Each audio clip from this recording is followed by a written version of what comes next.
Good morning, friends. Hi. Today, you and I, are going to be playing a visual novel. Mostly because I noticed that there's a lot of Magic Pros streaming right now, and several high viewership D&D channels doing things right now. So I'm like, you know what people aren't doing at 2 o'clock in the afternoon on a Monday? Pretending to make out with cartoons. So that's what the high quality content you've signed on for today. So, you can't hear it because we haven't turned on the thing, but as the info bar. Where's the info bar on Twitch anymore? Down here? Somewhere? Anyway, as the info bar states, we're playing Arcade Legacy, so let you jam out to this music in the background like I am. How's that audio level? I guess that's probably good there. Let's try that for now. But what we're going to do is we're going to, if I can get it to work, because this is the first time I have tried to do a game capture that does this. So, actually, we're going to do this the old-fashioned way because I know that works. We're just going to make this display capture. Alright. So it's going to be slightly uglier, but come on, Arcade Legacy. Arcade Spirits. There we go. Alright. So what we're going to do is we're going to play this game, and it's going to be real awkward. So, with that in mind, let's hit the jump and see what happens. Alright, can everybody still hear it? Good. Can we see the game? That's the important question. I don't trust myself, so I'm going to open up the app and see if I can see myself and the game properly. Thumbs up for yes, thumbs down for no. Anyway.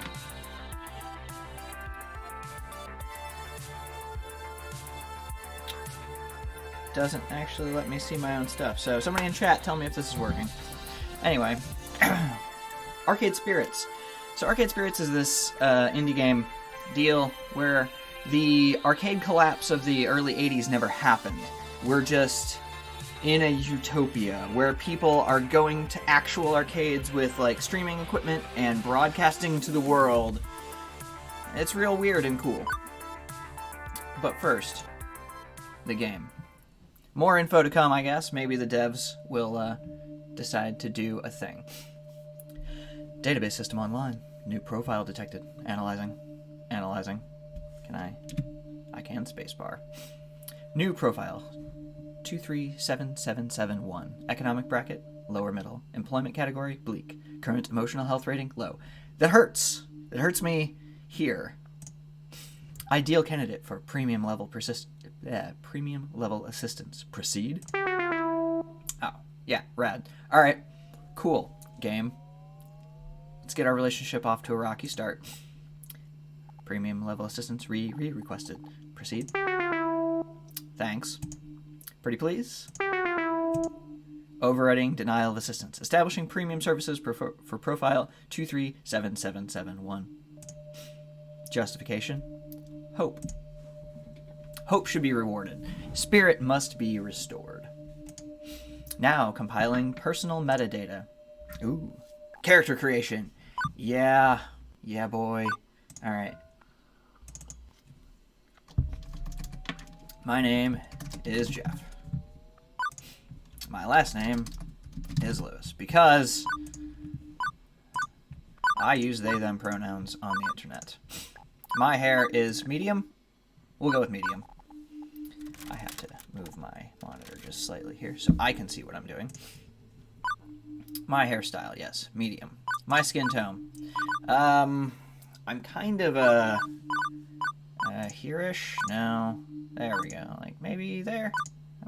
Yeah, we'll go with that. Or that. Sure. Just the whitest white bread person. Hair color. Do you have like a boring medium brown color? Sure. Seems great. Eye color. I think my eyes are still blue. What do you think? Alright. Clothing color. Well, gray is kind of my milieu. So, yeah. Alright. That was fast. Alright, so we have our fully formed Internet Jeph. Is this correct? Yes, that is correct. Premium level assistance for profile 237771, Jeph Lewis, has been activated. Thanks, cyborg dealy, for the sake of their hopes and dreams. Aw, thanks. Thanks. Remember, friends, much like Persona, the following... Ooh, hey. Thanks, Kenny. Remember, this is a work of fiction. None of this is real unless I tell you it is. Winners don't use drugs. Just, you know, yes. Winners don't use drugs to their detriment. Let's just appreciate the chiptune goodness of this music for a second before it... put your quarter up. So, for those of you who are too young to remember arcades, you used to put a quarter up on the tray to let people know that you were next. You are next! So, it is the future year 20... A dark era in which mankind is pushed to the brink of catastrophe. Yes, nothing has changed from the real world. Woe be to the human race, plagued by evil, terrifying, utterly sinister... I don't know. Robots, maybe? Evil robots? How's that work? Yeah, no, sorry. The future year 20 is pretty much what you'd expect it to be. Non-flying cars, smite phones. Man, now I want a smite phone. Yeah, it's a little too real for this to be fiction, but it's fine, whatever. Anyway, non-flying cars, smartphones, pro gamer celebs. That's me. Internet trolls, that used to be me. Personal assistant AI. Yeah, I have one of those. Where's it at? Anyway, this is my personal assistant AI. Cheese-flavored snack foods. I don't have any of those, but I do have.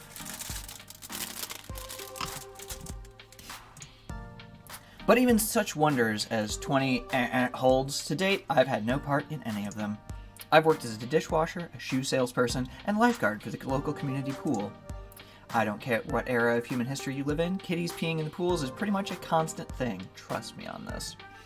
As for the bustling metropolis of 24-hour neon utopia you see here, my little corner of it isn't nearly as shiny and cool. Let me show you. Ooh, this is actually a very nice apartment. It's got them Billy bookcases, and there's a penguin, and only minimal cracking. Oh, hold on. In the top here, we do see that they're missing a light fixture entirely. Oh.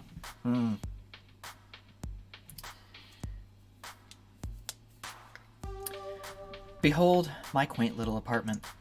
Can't complain, really. It's a paradise, in a relative sense. I only pay half the rent. Neighborhood stabbings have been down this year. Also, my roommate picks up any stray socks or shirts I leave lying around. That's so nice of them. I have a roommate that does that too. Unfortunately, it's my spouse, and then I get yelled at. In fact, as things go, I'm living large compared to most in my family tree. Yeah. This is still all jiving with how things work. Or at least I was before today. You got fired from another job? Apparently, I got fired from another job. Great. Seriously? Seriously? That's 3 jobs since we left the suburbs. Juniper. Buddy. I know. I'm upset too. The horrified-looking young woman there would be my roommate and childhood friend, Juniper. I love her, everything about her whole thing. She's got just rad-ass hair, and we have similar taste in body accoutrements, but her color palette is different. Juniper's the one who spearheaded this effort to co-rent an apartment. She's also the one who encourages me whenever I lose a job, like, you know, today. Yeah, appearance definitely matches the voice. That is like 100% spot on casting, Arcade Spirits devs. I don't get why you aren't more upset about this. I'm upset. I'm upset on your behalf. Come Come on, share the load a little, okay? Well, Juniper, in real life, I watched 129 people get fired about 3 weeks ago, and me losing my job doesn't seem like such a big deal compared to the sense of scale, but... Pool's closed, Juniper. Not much I can do about that. Why get upset? I mean, I have a valid point. Thank you, digital me. Because you actually enjoyed that job. More than you enjoyed dishwashing soap and smelly socks, at the very least. I'm not the complaining sort. These things just happen. Things fall apart. The center does not hold. That's a bit morbidly poetic, isn't it? Yeah, fair. No, I mean, the community center literally fell apart and the pool won't hold water anymore. Well, at least my job loss is literal falling apart of the community. Yeah, this is not my first time losing a job. I've lost a job many times here in this digital world. Just look at how cool I am. Whatever, I'll just get another job. Any job will do, so long as we can make the rent, right? Wrong! I saw how mopey and tired you were coming home every night from those other crappy jobs. At least when you got back from the pool each day, I sometimes caught you smiling. Hey, now, I'm legally prohibited from smiling. What's with this smug look on your face, young lady? Coming out from the burbs. She reminds me of a friend of mine. She reminds me of a friend of mine who, those of you who know me will know, because she has the same hair and the same angry sort of eyebrows. Yes, I have not found permanent employment. Let me put it this way. I have an amazing collection of nameplates and hairnets. Thank you for the Wayne quote. Good times. What's the point of us moving away from home if not to get away from all of that? That is the face of a person who's trying to never go back to the suburbs. I mean, we both left that town so we could try to find happiness. You're right. Right? You're right. I did leave Archbold, Ohio to try to find happiness. I just want us to be happy. Both of us. You know, thank you, Juniper. I appreciate that. I want you to be happy too. Are you happy? I thought you hated your job. Come on. No deflecting. This is about you. My mind's made up. We're gonna find you a job that's just as good, if not better, than the lifeguarding job. Let's start from the top. What's your dream? Well, I'm standing in front of a class to give a speech, and I forgot to put on my pants, and... Your dream job. Oh. I don't know, Juniper. I've never really given it any serious thought. I got it! Light bulb. Oh, hey! I've got just the thing to help you out. Uh-oh. It's a virtual life coach app. Mine keeps me from being late to meetings. Totally free, too. My cousin introduced it to me. Wasn't he the guy who ended up in the ER after making a homemade flamethrower? Now, internet, video game Jeph, that is very much actual me. I didn't end up in ER, though, because I went to engineering school. It would have worked if he got the fuel mixture in his water gun right. Don't use a water gun to make a flamethrower. Oh, Jesus. Anyway, I'm sending a copy to you now. I got a pop-up an hour ago offering me 500 points just for recommending it to a friend. Great timing, huh? A little too great. Well, as long as you're earning points, I guess. At least give it a try, okay? Maybe it can point you at some good jobs. Ones with less socks and or urine. That's the dream, innit? A job with no socks or urine.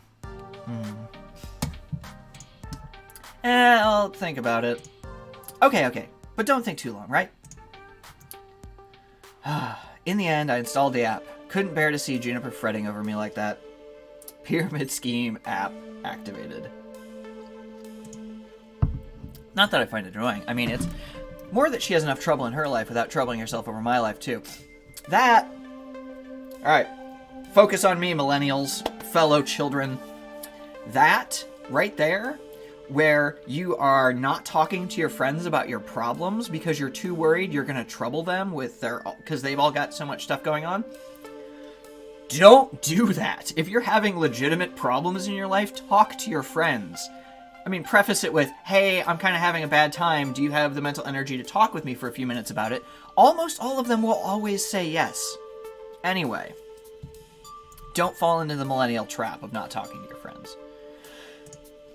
Both of us had it rough, up to and through the point where we left home to try to start a new life. A better one. She deserves better than me and my problems. Oh my god, I am not this whiny. Okay, I am this whiny. And I'm not that pretty. But I am that whiny. Bless her heart, she means well. She's been firmly in my corner for all of my life. The two of us against any dark forces aligning against me. Against myself, if it came down to that. But that's not to say she's good at being my advocate. Enthusiastic? Yes. Skilled? No. Typically, the fantastic opportunities and self-help resources she sends my way are pyramid schemes. Pyramid scheme app. Or something. She's gung-ho about lending me a helping hand, but yeah. Exactly, QCL. Exactly. So the main reason I went ahead and installed the app was to make sure Juniper wasn't about to keep her kidneys, or about to get her kidneys sold on the black market or something. It's fair. Still, no sense messing around with it now. A good night's rest would act as a neat little emotional reset button, right? Right.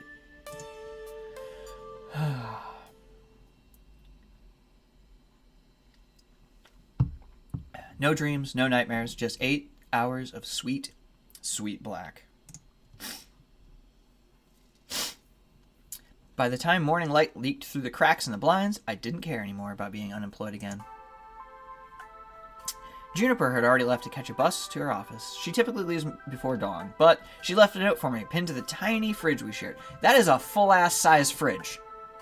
A tiny fridge would end here. This one keeps going past the occlusion point of the...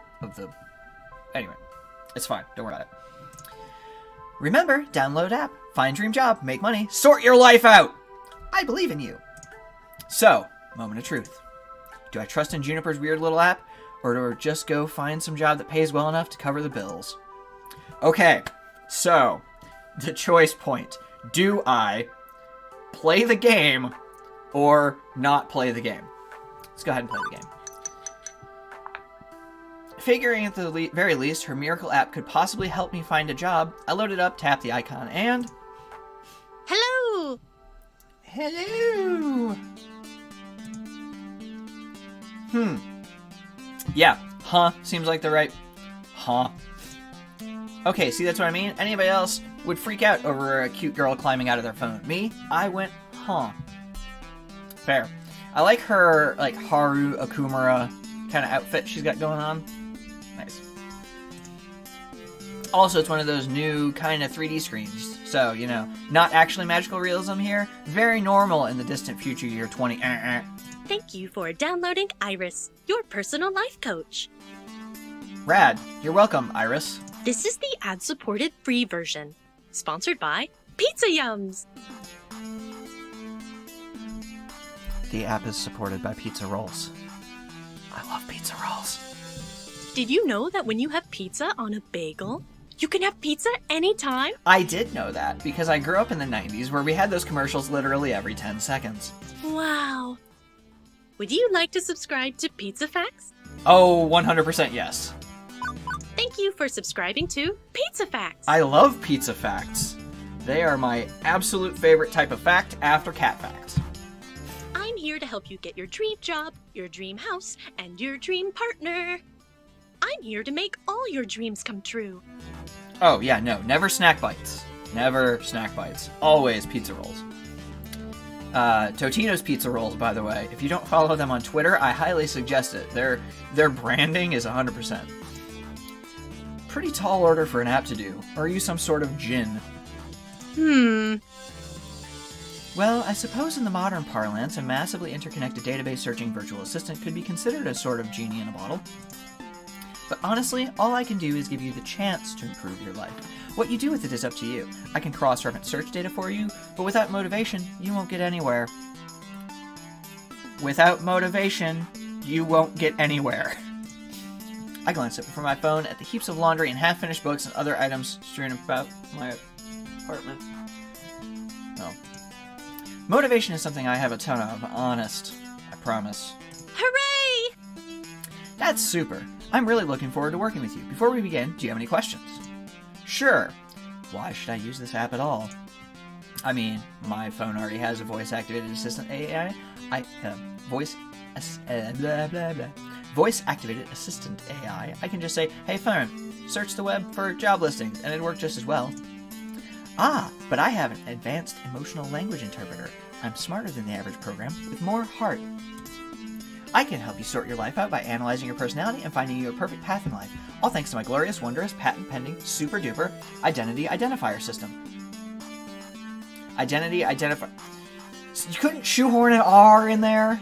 Identity realization identifier system?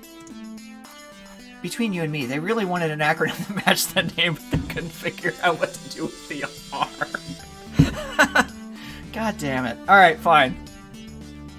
Devs. Fucking watching you. Would you like to know more? Yeah, sure, give me the sales pitch. Every time you think about saying something, I can tag it with an identity. That way you can be the sort of person you want to be. This system allows me to better understand who you are and what you need from life. I do this by analyzing your tone, inflection, and word choice. I can spot 5 different identity identifiers in your responses to people. Quirky, steady, kindly, gutsy, and basically. Why you gotta make basically gray, Iris? Sounds to me like your programmers also wanted a bunch of things ending in Y. That's correct! My branding game is on point. Quirky responses use jokes, snark, and sarcasm to make light of the situation. Just the thing for picking up someone's spirits, but a badly timed joke may not win over the room. Steady responses are sincere, honest, and logical. When you stop and think before speaking, you're on steady ground, but that might not take someone's feelings into account. Kindly responses are compassionate and empathetic, and gentle in nature. They're careful with the feelings of others, but they're sometimes a bit wishy-washy as a result. Gutsy responses go with your gut.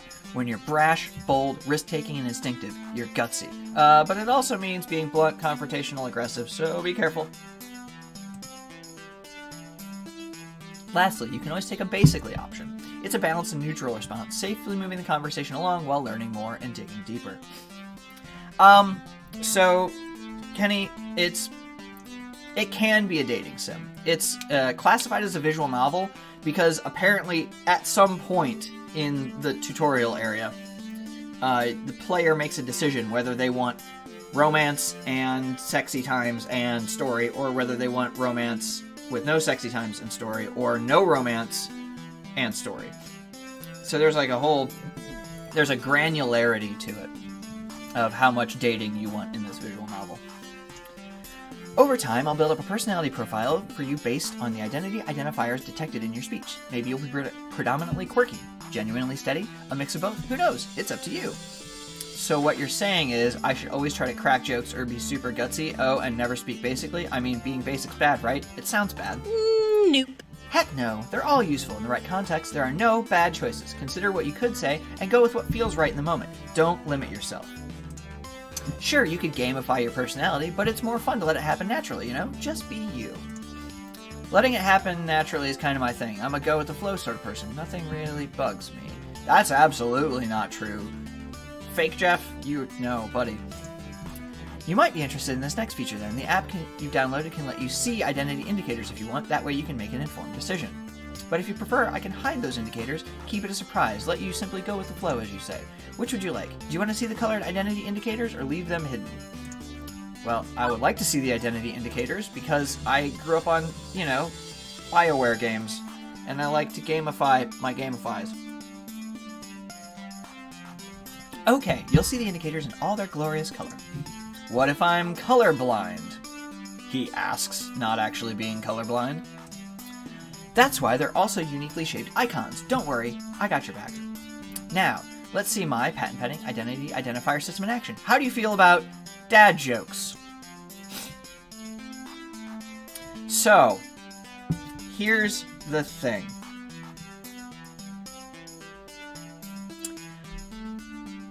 I don't like this answer because you don't.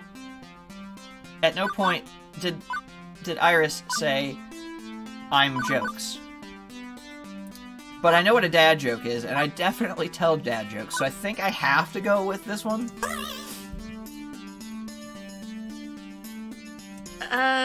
Seriously?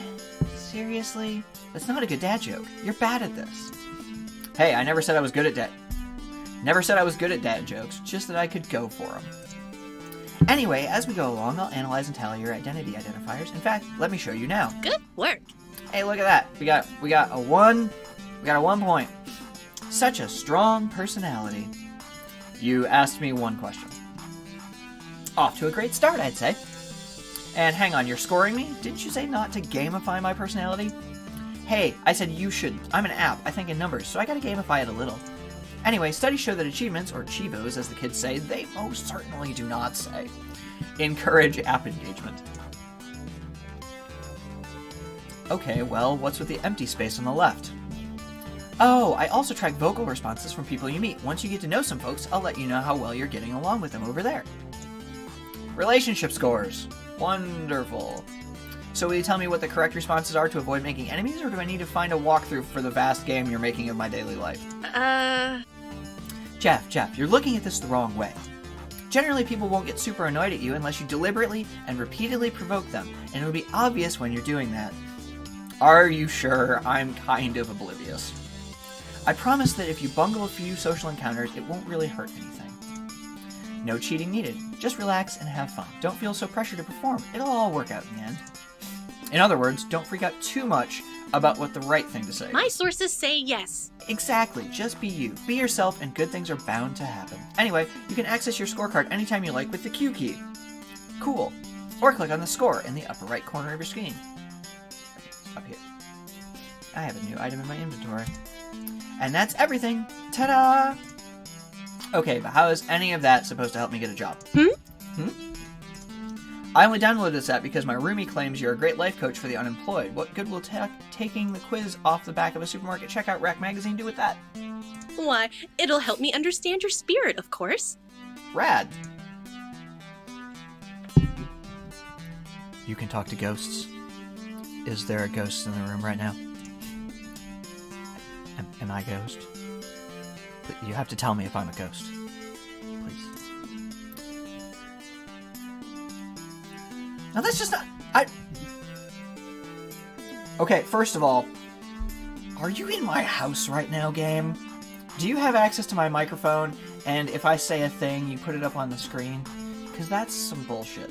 No, silly. I mean your spirit. Your hopes and dreams. Your life's passions. I can even help you find romance. Ooh. Romance, you say? Romance? Majde? Sorry, I'm being bombarded by messages. I have to check. It may be the spouse. It is not, but that's okay. We'll leave that there. Romance? Seriously? Seriously, often you can find your soulmate and your dream job in the same place. So, in life, don't do that. Don't date your coworkers. This is a video game, so we're gonna date our coworkers. Exactly this. Workplace dating. Well, that's a recipe for disaster, and hitting on coworkers right from day one can be kinda awkward. It's okay. I am an awkward person.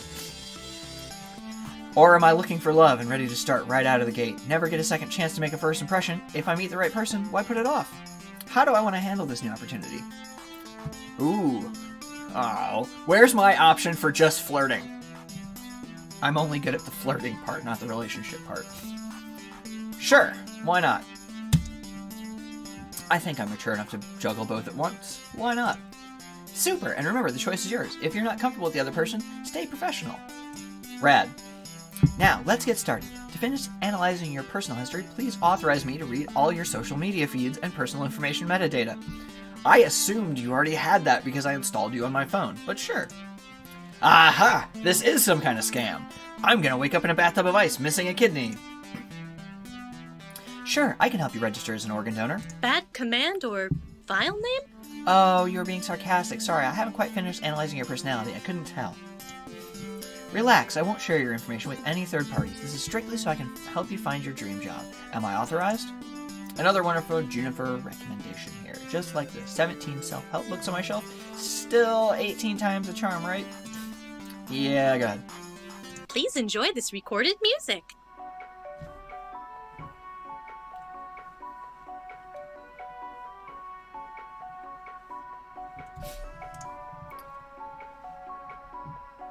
Best elevator ever. So, do I just stand here, or... Thank you. Thank you. Thank you for waiting. I've identified your dream job and arranged an interview 30 minutes from now. That's quick. Please put on some nice clothes. Nicer than those, please. I don't think that's too much to ask. What? For your interview, silly. You want to look your best. But we just... How...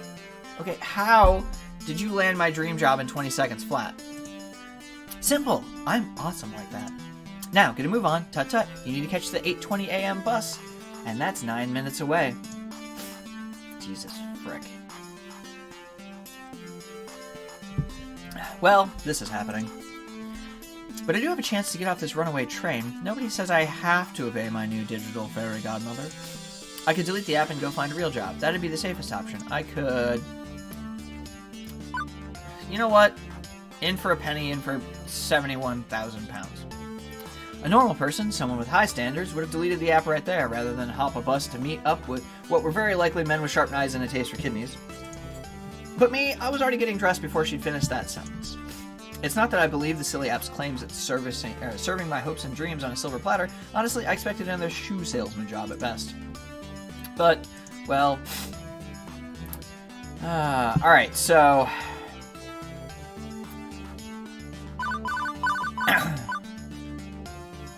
I mean, what the hell, man? Juniper's right. I need to get my life in gear. So what's the harm in diving into something this wacky? Okay, there could be a lot of harm, granted. A lot of harm. But the alternative is to mope around our apartment for weeks, then go get a new job anyway. So I thought, screw it. I'm in on this runaway train. Let's see how far it goes. Never going back. And as I came to realize weeks later, it turns out that was the best impulsive decision I've ever made.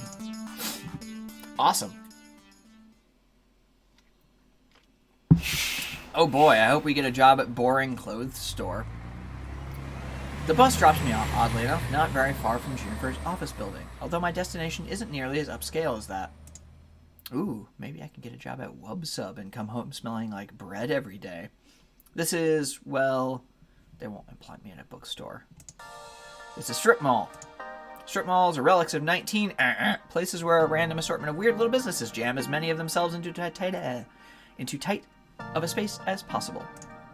For instance, I'm seeing a dentist, a used bookstore, an arcade, a fast food joint, and a boarded up health spa, what's called lattes and enemas, which just sounds fantastic. I would like neither of those. Neither of those. I don't coffee. Hey, listen. What do you think? I think it's two things no human being should ever combine. I mean, you're not wrong. No, I mean about your future place of work. I'm desperately hoping we're not talking about lattes and enemas here. Which one of these businesses exactly am I working at? I don't know anything about oral hygiene or old books, and I'd rather not be a fry cook. The one in the middle, silly. What, behind the arcade? It is the arcade. Huh. Trust me on this. I've referenced and cross-referenced and cross-referenced your personality details, personal history, and social media connections. This is your dream job. My dream job? Really? I mean, yeah. I'm 100% on board for working at an arcade, hypothetically. 99.97%. With 99.97% accuracy, yes. I should probably explain my confusion. Arcades are big business in the entertainment sector. Pro gamers are celebs, 5-star arcades are social hotspots. It's always been popular with the mainstream. But, well, restaurants are popular too, right? And for everybody who opens up one hoping to be the next Iron Chef, a dozen more shut down in failure. Arcade competition is fierce.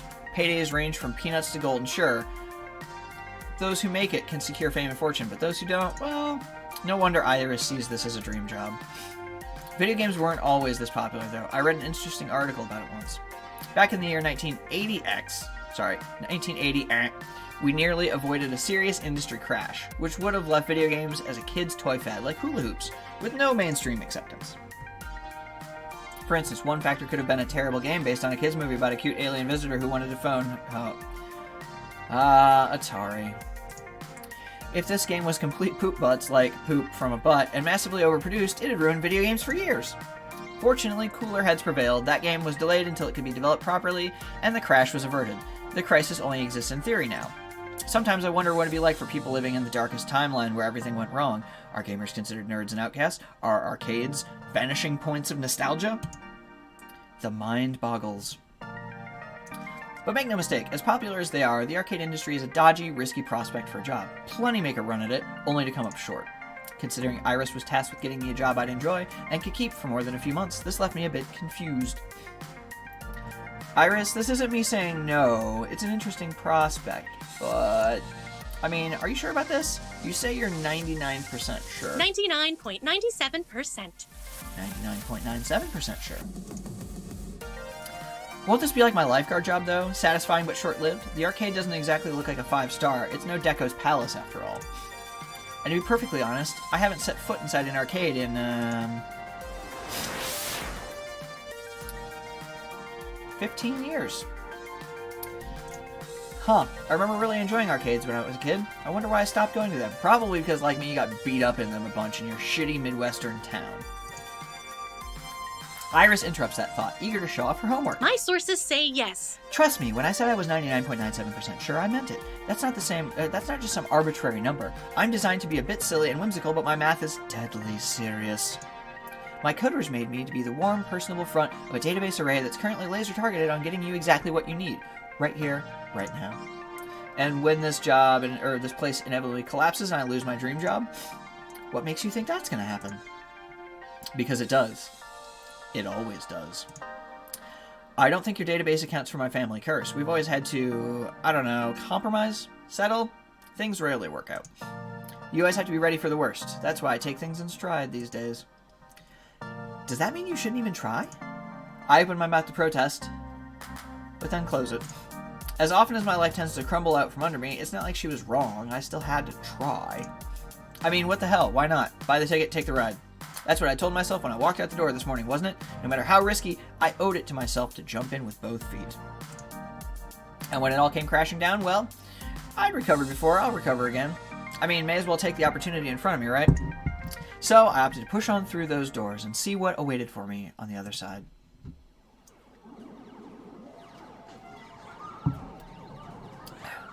The air conditioning hits me like a cool breeze, albeit one smelling of copper and corn chips. Ugh. It's early in the morning on a weekday. It's not too packed with gamers, although it's so packed with games, I'd probably have a hard time finding anyone anyway. Oh man, Vendomatics. Yeah. It's like being on a highway. At once, I'm struck by something odd. I actually recognize most of these games. Oh yeah, we got like Time Shitters, Fight Champs, fucking Fight Mans, Fist of Discomfort, Snack Runner, Castle Crunch, Fast Cars 5, some kind of Resident Evil thing maybe, or Golf Land. We'll say that's a golf game. Neat. Considering I haven't walked into an arcade in over a decade, that's probably not great. Lots of vintage stuff here from the looks of it, like really old. Yeah, like DDR Ultramax 6. Although I don't recognize that game with the stage lights and things. Maybe it's karaoke or dancing? Japanese import? My sources say yes. Checking. That would be Showtime Stage, a collaboration of Nihana Heavy Industry Concern and Hubris Records in Germany. It's won a lot of awards. Cool. Huh. I recognize most of these. Whoa, is that seriously a Mr. Moopy's Magical Maze? But the one in the middle with the split screens is new to me. Oh hey, it was Fist of Discomfort. Master Golf, Pario Marty, some kind of archery game. Oh hey, it's that penguin that was sitting on my bookshelf. And Skee-Ball. I love Skee-Ball. Fist of Discomfort, a hybrid real-time strategy and brawler beat-em-up. It's actually not that new. It's been a staple of the esports scene for the last 8 years. Where has the time gone? God, League of Legends is 8 years old, isn't it? Jesus. 2 genres I was utterly lousy at last time I checked.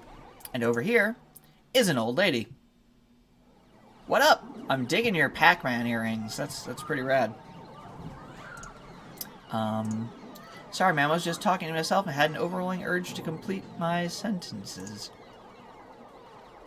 Thankfully, I don't think she even registered me calling her old. She looks up from her knitting, seated behind the ticket prize redemption kiosk, and offers a wrinkly smile. Okay.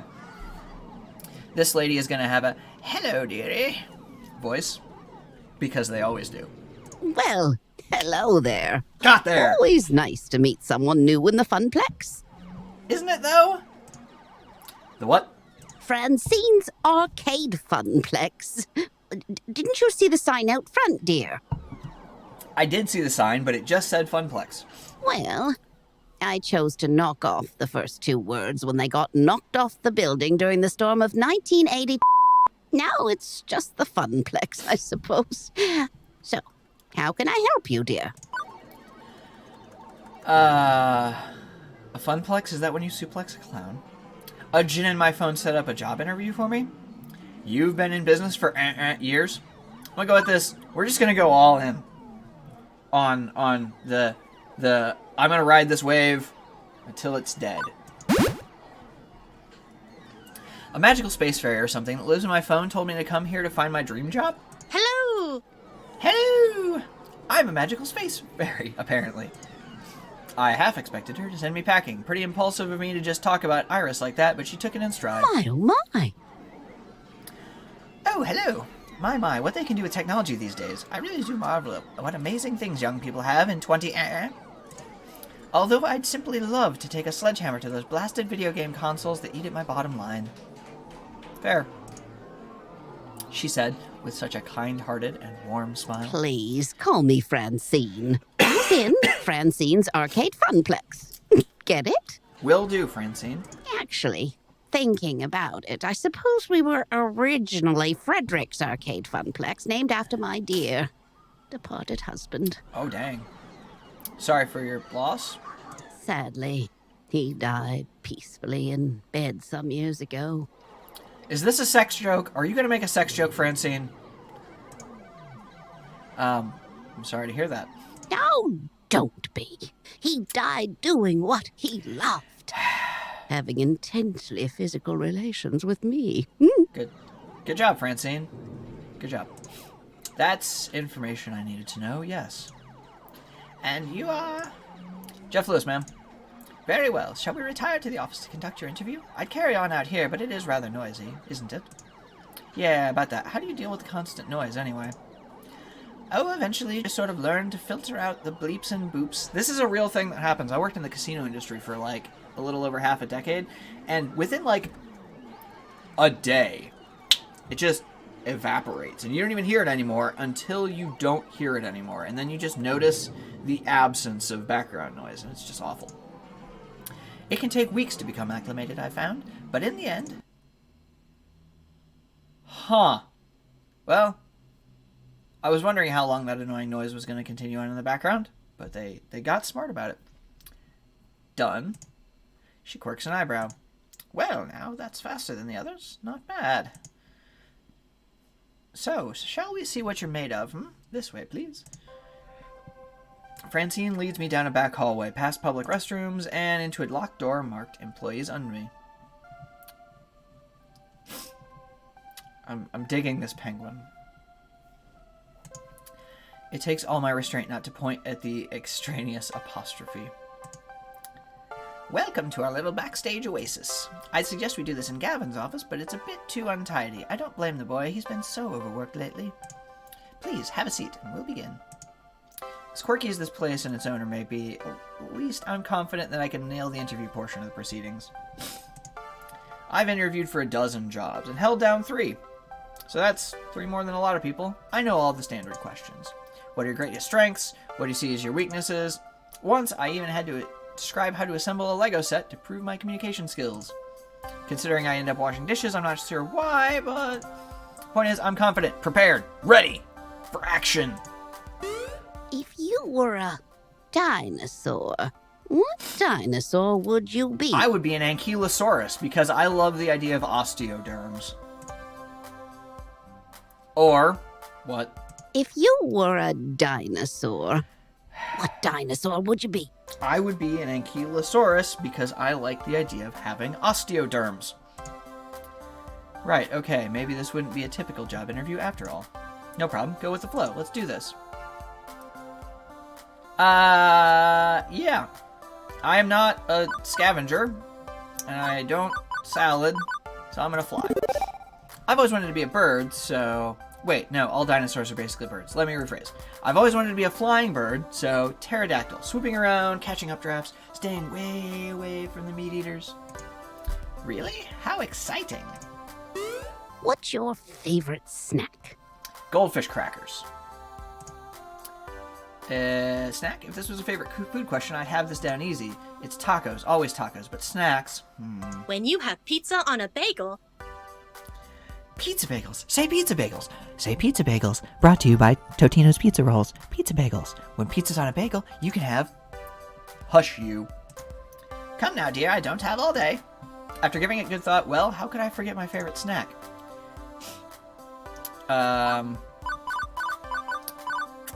So, none of these are true. Because goldfish crackers.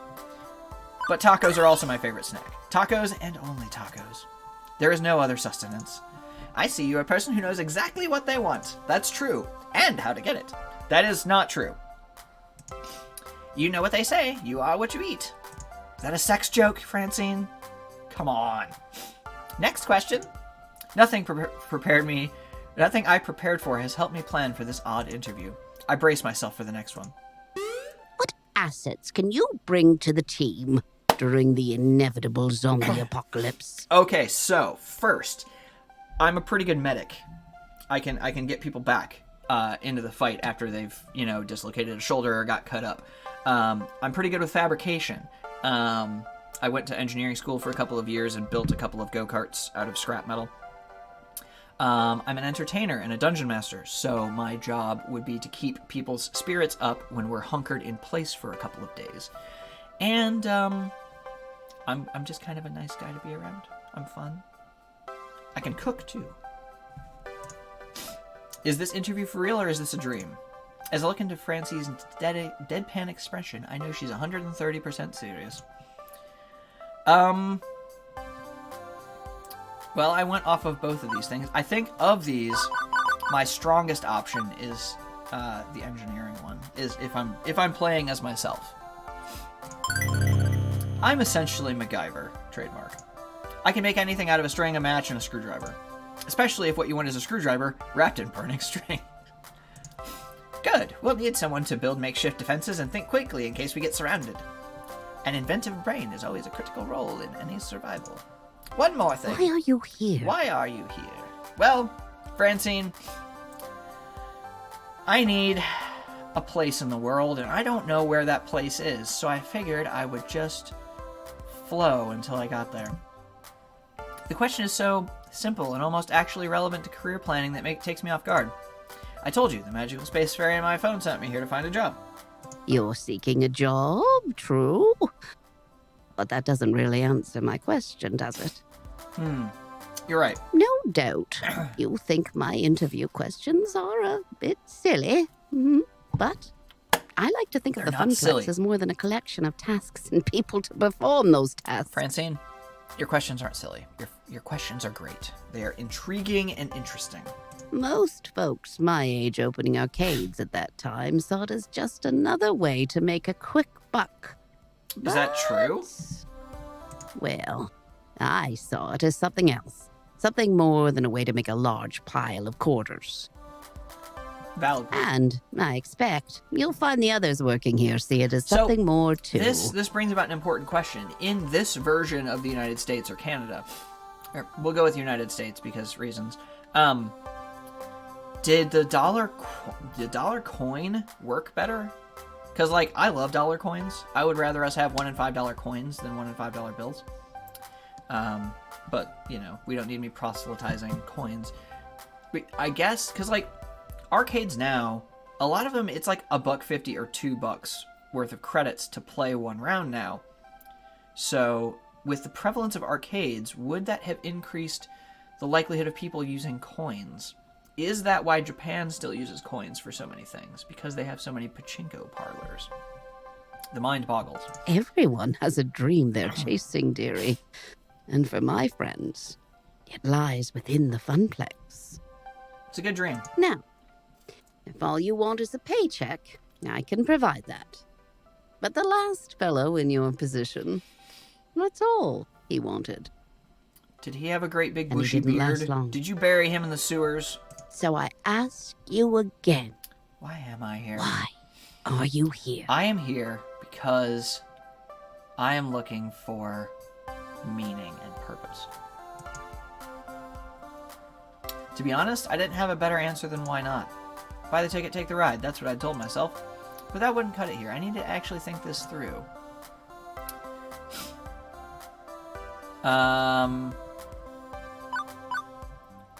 If I don't dare to take risks, I'll be stuck. I feel like my life's been in a rut for over a decade now. I didn't mind, not really. I can go with the flow, but another decade of that? 2? Nah. I needed to take a risk and try something totally new. Everybody's been pushing me to find a job that's more than a job, just like you're saying. Is this my dream job? I don't know, but I have to try.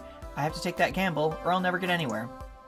Not to say I'm overly impulsive. I worked as a lifeguard recently. You have to be sharp and ready to act, but with a cool head. I can do that for your funplex, too. That perks her attention. Oh my, a rather serious occupation, that.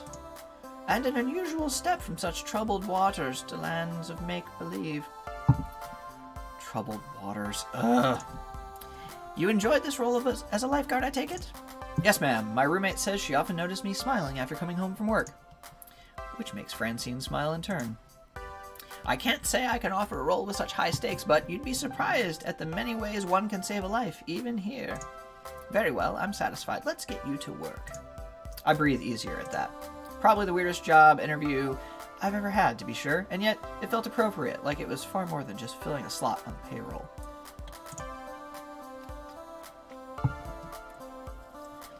Francine leads me back to the arcade floor to introduce me to my duties.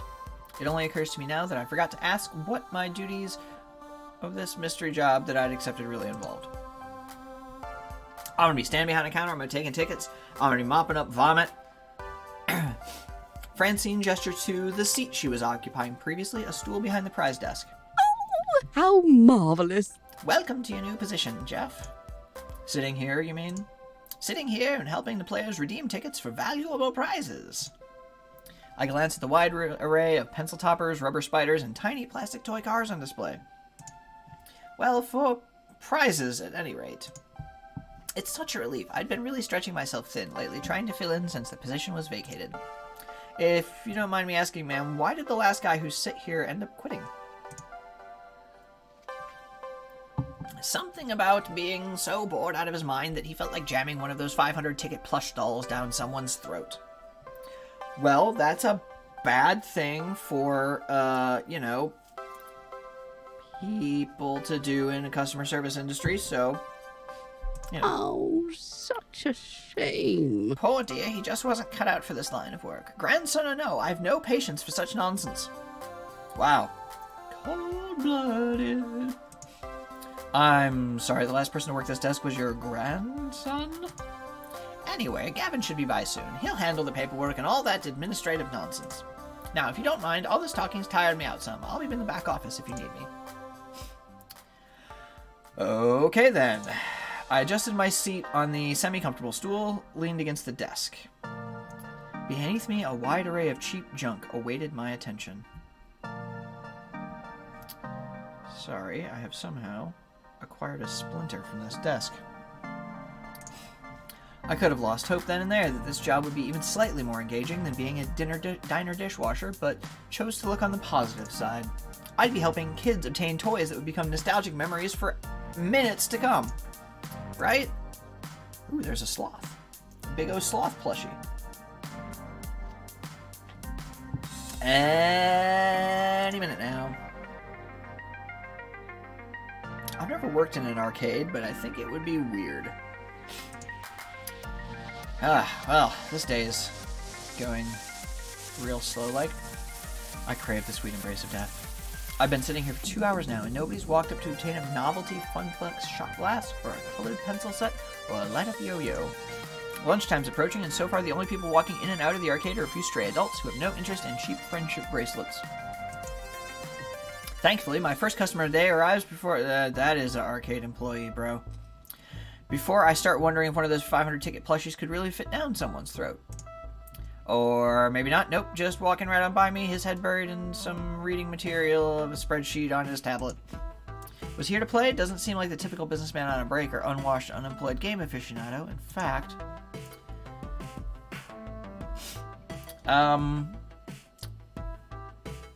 seems pretty stuck up. Not really. Seems busy. Damn, he's hot. So here's the thing. I have a rule, and that is I don't date guys hotter than me. I have too much narcissism. There'd be too much of an argument over that garbage. So we're going to go with snappy dresser. Seems like a cool dude. Most guys I know are content to toss on a t-shirt and jeans. Not this guy. Even in an arcade, he's sharp like a linoleum knife. Is a linoleum knife actually sharp? It's fine. In fact, that rather pointed look he's offering me after doubling back is rather linoleum knifey too. Hold on a minute. Who are you exactly? What are you doing behind that desk? Where's Francine?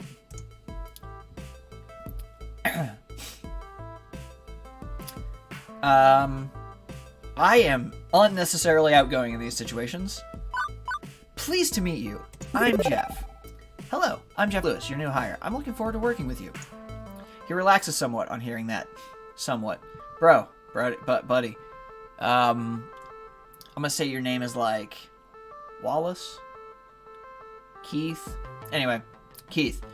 That ripped jean look is not... cut that shit out. Good to hear. It's about time. I was wondering how long she'd have to work the front desk.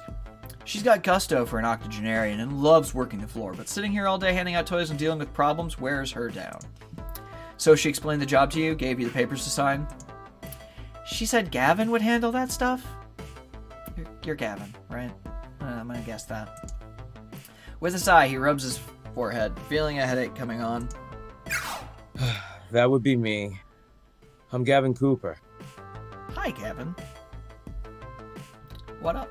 I'm the business manager here at the Funplex. I make sure we manage to keep having a business rather than a pile of rapidly collapsing fiscal mistakes. You make a fun case for the Funplex, Gavin. Right, so as you've no doubt guessed, you'll be exchanging tickets for prizes, but that's the least part of your job. There's more to it than that? You're the floor attendant. You attend the floor. What, curtains? What, the carpets? Seriously? The floor, the arcade, the games, the patrons. You're the one running around putting out fires and sorting out problems. I love that. That is my favorite job. Reacting to shit that's broken. I'm your person for this job, Gavin. Technically, you're our second floor attendant. Ashley will be in later, but we need two, one to roam and one to operate the desk. Gotcha. Desk. Doing a desk. I do it myself, but I'm typically busy in the back office, making sure the whole thing doesn't fall into bankruptcy. That's why Francine loved filling in. She's a people person. She loves helping out in a pinch. I am not a people person, as you've likely gathered. That's not to say you're alone out here. I'm in your corner at least. If things go south, you tap me for advice on what to do. You got a phone? I do have a phone.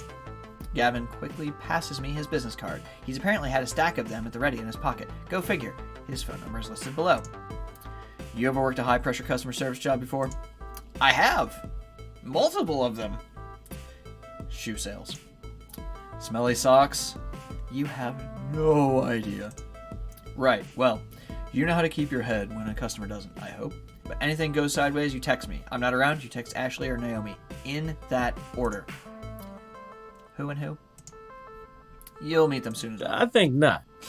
Above all, do not bug Francine. She's practically retired. Let her enjoy that retirement in peace. Comprendo?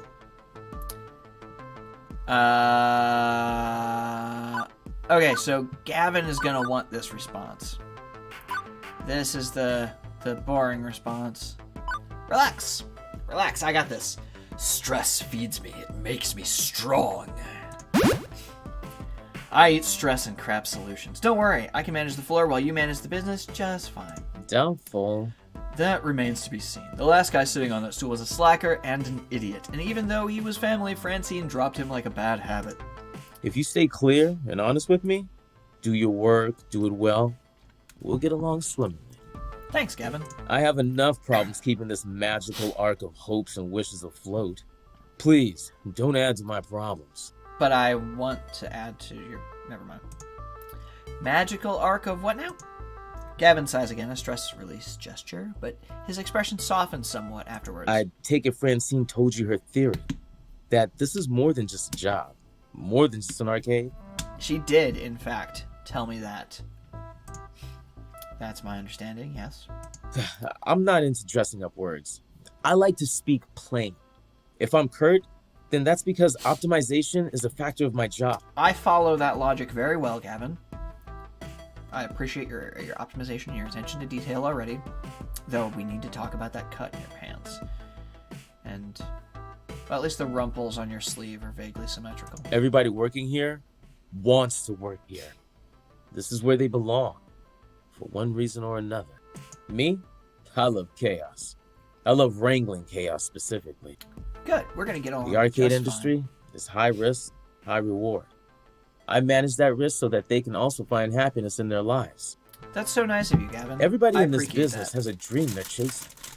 It's a fragile thing, prone to getting crushed by hard reality. Yeah, hard reality. Wait, that's bad. My job is to see to it that never happens. Alright, I'm on board.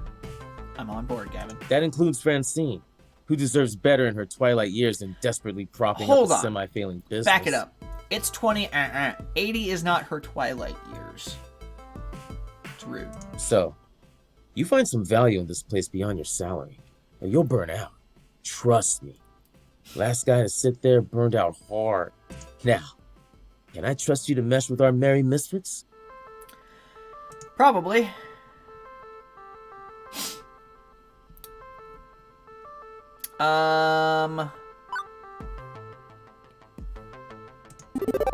To be honest, I'm still sorting out why I'm here, what my dream is.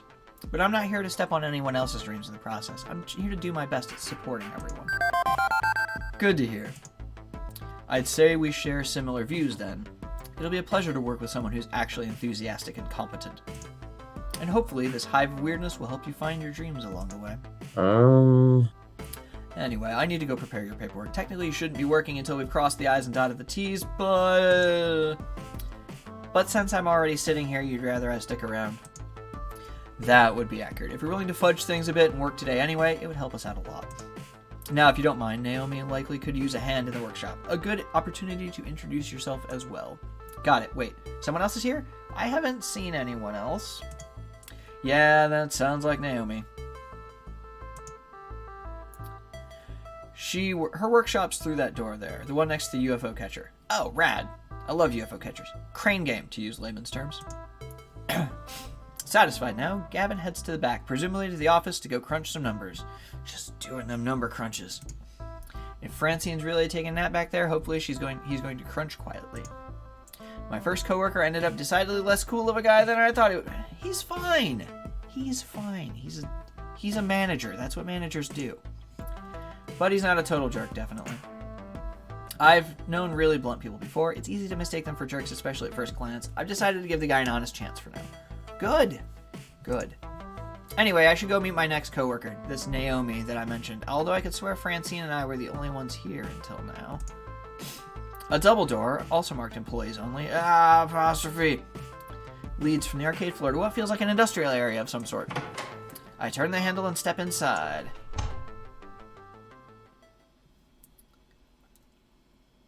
More penguins? Good, good. Some boards. Pario Marty! Nice. There is a lot going on here. I got some cabinets, some tools, an oscilloscope, big O CRT, small O CRT. In a little room tucked away between the back offices and the Funflex front, I find what is very likely this Naomi spoken only of in myth and legend. She looks like a Starbucks barista. A girl about my age, but certainly not my height, is tinkering away on what looks like an old tube-style monitor. Huh, I didn't realize they had so many circuits. She doesn't notice me when I come in, too busy soldering a capacitor into place. The lingering smell of melted metal fills the air of the poorly ventilated workshop. Excuse me? for lack of a better way to interrupt her. I was worried no matter what I did, she might, I don't know, burn her fingers or jump so high that she hit the ceiling or something. Fortunately, the shock's not quite that intense. Ah! Oh. Ah! Oh, hello. Hey, you know this room is for employees only. Why does that voice sound so familiar? It sounds like Louise. Are you Louise Belcher? She said with no apostrophe. Are you lost? Do you need something? I'm Jeph Lewis. I'm the new floor attendant starting today. Oh! Hi. I didn't realize Francine already found someone. I think you are Louise Belcher. No, yeah, Louise, the little one with the rabbit hat. I guess I forgot to check my text. Oh, whoops. Don't worry about it, Naomi. Don't worry. She spares a glance at her phone on the nearby workbench, where a huge stack of green notification messages lie in wait. Oh, gross. She's an Apple user. Gross. One thought comes to my mind on actually seeing her. No wonder I didn't notice her until now. She was totally focused on the task at hand. I always assumed retro arcade nerds were fat middle-aged guys. Whoa, first of all, rude. Oh my god, she is so cute. I just want to hug her, but that would be super inappropriate. So, do we want to think about pursuing a relationship with this young lady? She meets all of my criteria in that she is able to form coherent sentences and seems interesting.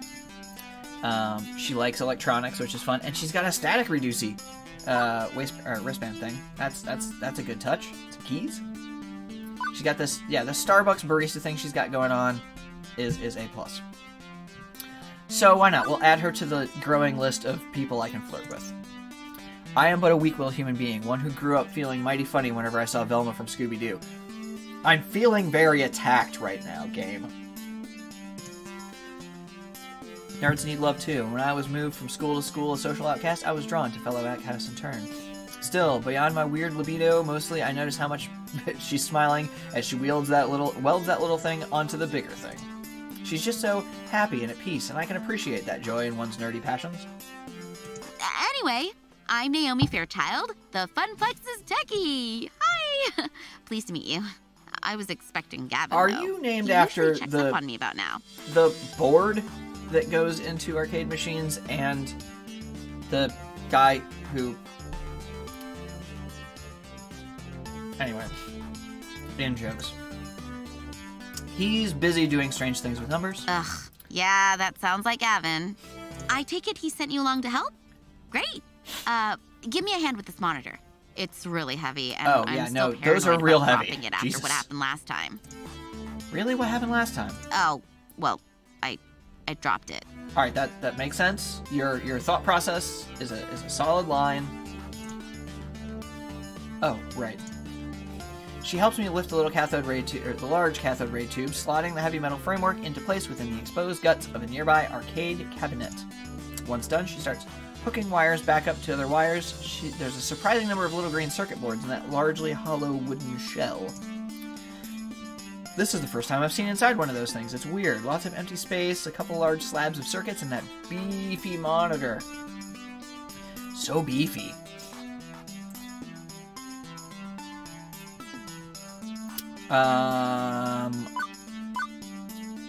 It's my first time seeing the guts of the game.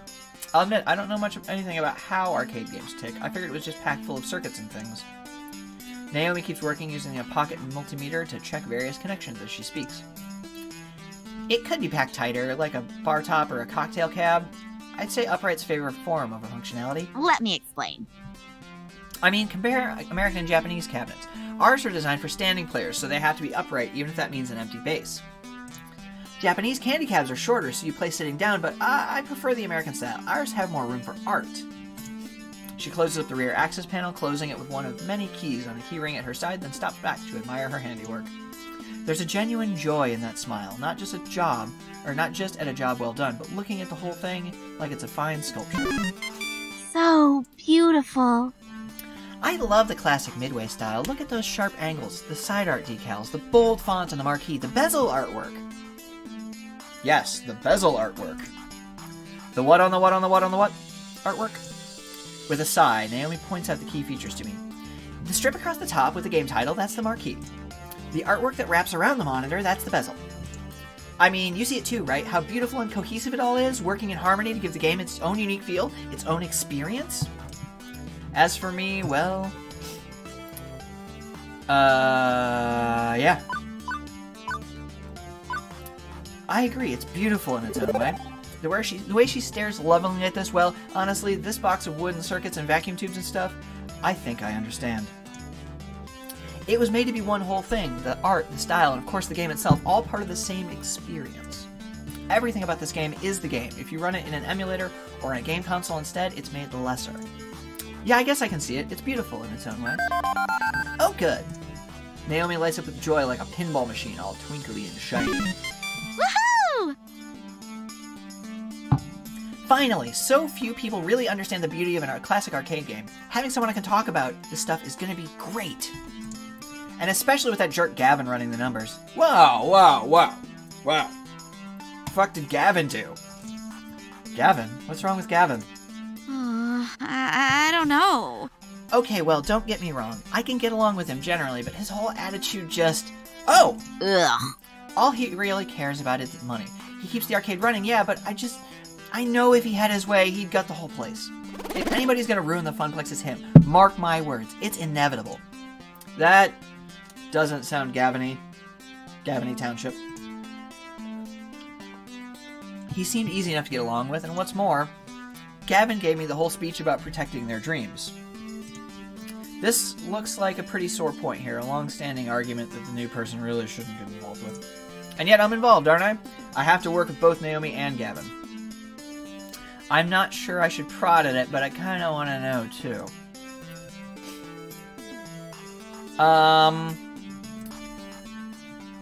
Okay, so here's the thing about me. I'm gonna keep prodding.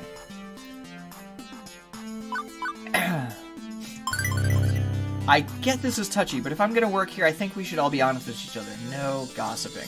So I gotta know, why do you think Gavin wants to destroy the arcade? He buys into Francine's idea that this place is for dreams, right? He says he does, but he's willing to sacrifice way too much just to keep the whole thing afloat. Road to hell, best intentions, etc.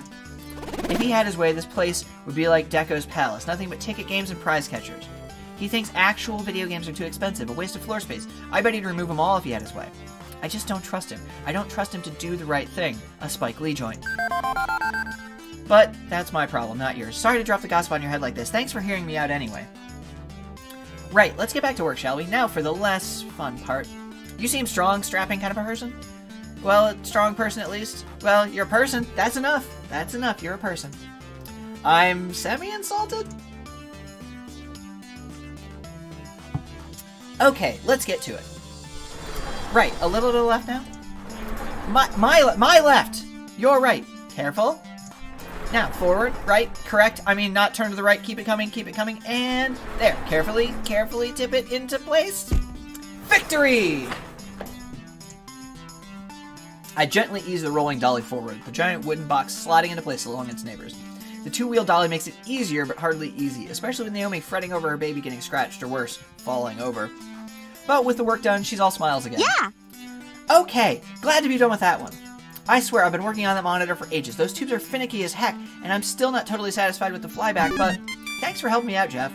I think you're gonna do just great here. Happy to...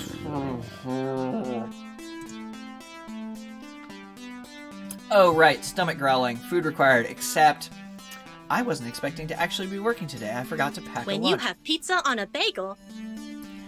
Now, I'm just talking here, but if you had pizza on a bagel... Shh. Hey, so any good restaurants in walking distance? I think that bookstore next door sells donuts and stuff, but... Oh, no, not really, unfortunately. I mean, there's the cheapo Wub Sub sandwich place, but even if that stuff is super tasty, you don't want to go there. You need to eat healthy. Hey, I know. Wait right here. And she's off, scurrying back to her hidey hole. And she's back, scurrying from her hidey hole. Lunchtime! Here you go! She presses a boxed lunch into my hands. It's a bento box. I learned how to make them from my mom, who learned from her mom back when they lived in Japan. Rad. Rice and pickles and all sorts of good, healthy things. Wait, you're giving me your lunch? Sure, why not? And yet when I first walked in as a stranger, she looked super uncomfortable with me. That escalated quickly. What'll you have for lunch then? Oh, I can just get some nachos from the vending machine or go hit the whole story next door. I've got a book delivery to pick up anyway. But you just said eating healthy was important. See ya. See you after lunch! I can't help think she was looking for an excuse to go get some junk food. No, that's fair. I'm always looking for an excuse for junk food also. Naomi definitely reminds me of some of the friends I made back in school. A little weird, a little obsessive about things, but charmingly so. We seem to think alike in a lot of ways. I think we'll get along just fine. But I am silly to hold out for hope. I don't know. But I am silly to hold out for, I don't know, more? First day on the job, Jeph. Get your head in straight. Do your work. And yet she did give me her lunch. Me, a total stranger. Gotta be something there, right? So, a bento box. I've only seen these in anime. It's cute. Hopefully it has plenty of calories, too. It does. They have like 800 calories when you do them right. Armed with a box of healthy food, I retired to the employee lounge to get my munch on.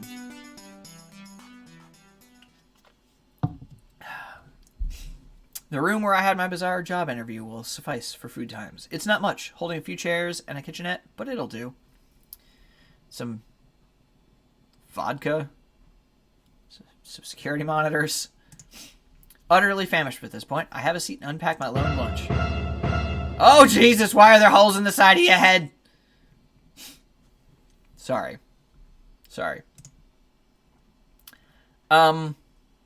Coherent screaming. I think what I just did was coherent screaming. I opened my mouth as wide as I could and let the fear fall from my lips, my mind devoid of any emotion but horror. Whoa, it's fine. Everything is gonna be fine. But I'm a real human being, I promise. It's just a costume. Hey, so I'm sorry if I traumatized I got like 60% of the way there on the voice. Really? Can we start over, maybe? Yes, we can. We can. You remind me of a girl I dated in college. It's the freckles. And the furry costume. I'm Ashley. Hi, Ashley. I'm Jeph. And I'm Jeph. I'm also Pinky, the Funplex Flamingo. It's my secret, yet not so secret identity. Ashley, why are the holes to see out of in the side of Pinky's head? I need to know. Also, Pinky was my nickname in engineering school, so that's weird. What the Funplex? What now? This is almost too much to take in. Gavin was a bit of a lot. Naomi was off the scale cheerful. I've met some very intense people so far. Did you sneak into the employee section just to get my autograph?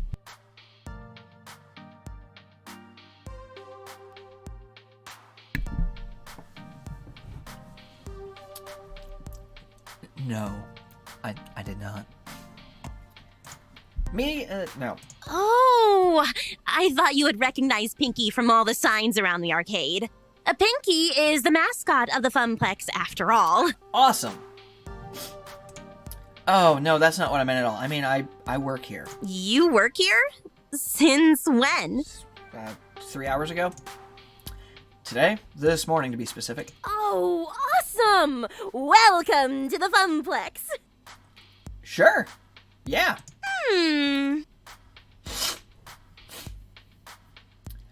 I mean, it would have been way cooler if you were just so enamored with the chibi flamingo creature plastered on every wall that you just had to know more. Let's see. You could have stealthily maneuvered your way through all the games, sliding up to the employees only door.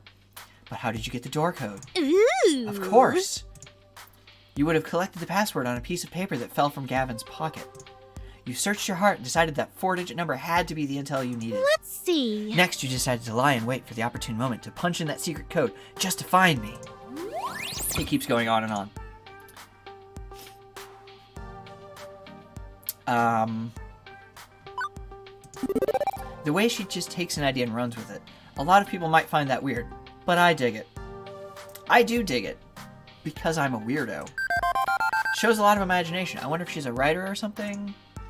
And how you would have snuck out. How would you've snuck out? How would you've snuck out? Oh, that's an awkward sentence. Wouldn't it have been how would have you snuck out? It's fine, don't worry about it. I could have helped. But for a price. Ashley finally realizes she's been babbling to herself for a good couple minutes. Oops. Sometimes I get swept up in a good story. I mean, I gotta find some way to make this job more interesting. Ashley, I am 100% on board with whatever you're doing. It's rad. Please don't stop. Is it really that dull here? No, not really, but I kind of have a different kind of excitement than beeps and boops, screaming children, and broken machines. You aren't really painting the best picture here. Geez, I don't mean to be a downer. I just want to move up in the world. I've got things to accomplish, dreams to fulfill, cosplay to make. Cosplay? That wasn't a dismissive cosplay, Ashley. That is a intrigued question. Cosplay, you say? Go on. Yeah, you know, like dressing up as your favorite video game or TV character. I love it! It's so empowering to be able to make your own costume and wear it proudly. It's even better when people recognize what character you are. Empowering, really? No, it's empowering. Yeah, I'm 100% on board with her. That's rad as shit. I used to do Doctor Who cosplay back when I looked more like David Tennant and less like fat Matt Mercer. Granted, she certainly had the power to stop my heart for a few beats. Definitely. You want to try? Got a favorite game character? I can help you make your first cosplay if you want. In fact, I made this one. I think Ashley's pointing to her flamingo costume, but it's a little hard to tell with her hands as feathers. So, Pinky is your creation? Hey, leave that intentionally shit off of there. That's fucking rude. Yep, it looks pretty good for my first mascot cosplay, doesn't it? I'd probably stitch my hands together if I tried that. It's true. I'm very bad at fabrication of fabrics. That shit takes work. I'm all thumbs when it comes to stuff like that. Literally, if I get enough thread running between them, just... I'm pretty impressed, though. Naomi was going on about craftsmanship of games. Clearly you're digging on craftsmanship of costumes. Aw, thanks. It's nice when hard work is appreciated. I wear it around the Funplex to liven up the crowds, get people pumped to play some games, and the kids seem to adore it. That makes sense. Though the arcade has been completely dead so far. No crowds to pump or kids to be adored by. Hey, secret between you and me? Just you and me? Ashley motions for me to come closer. She leans in, glances around the room, and then talks in a hushed tone.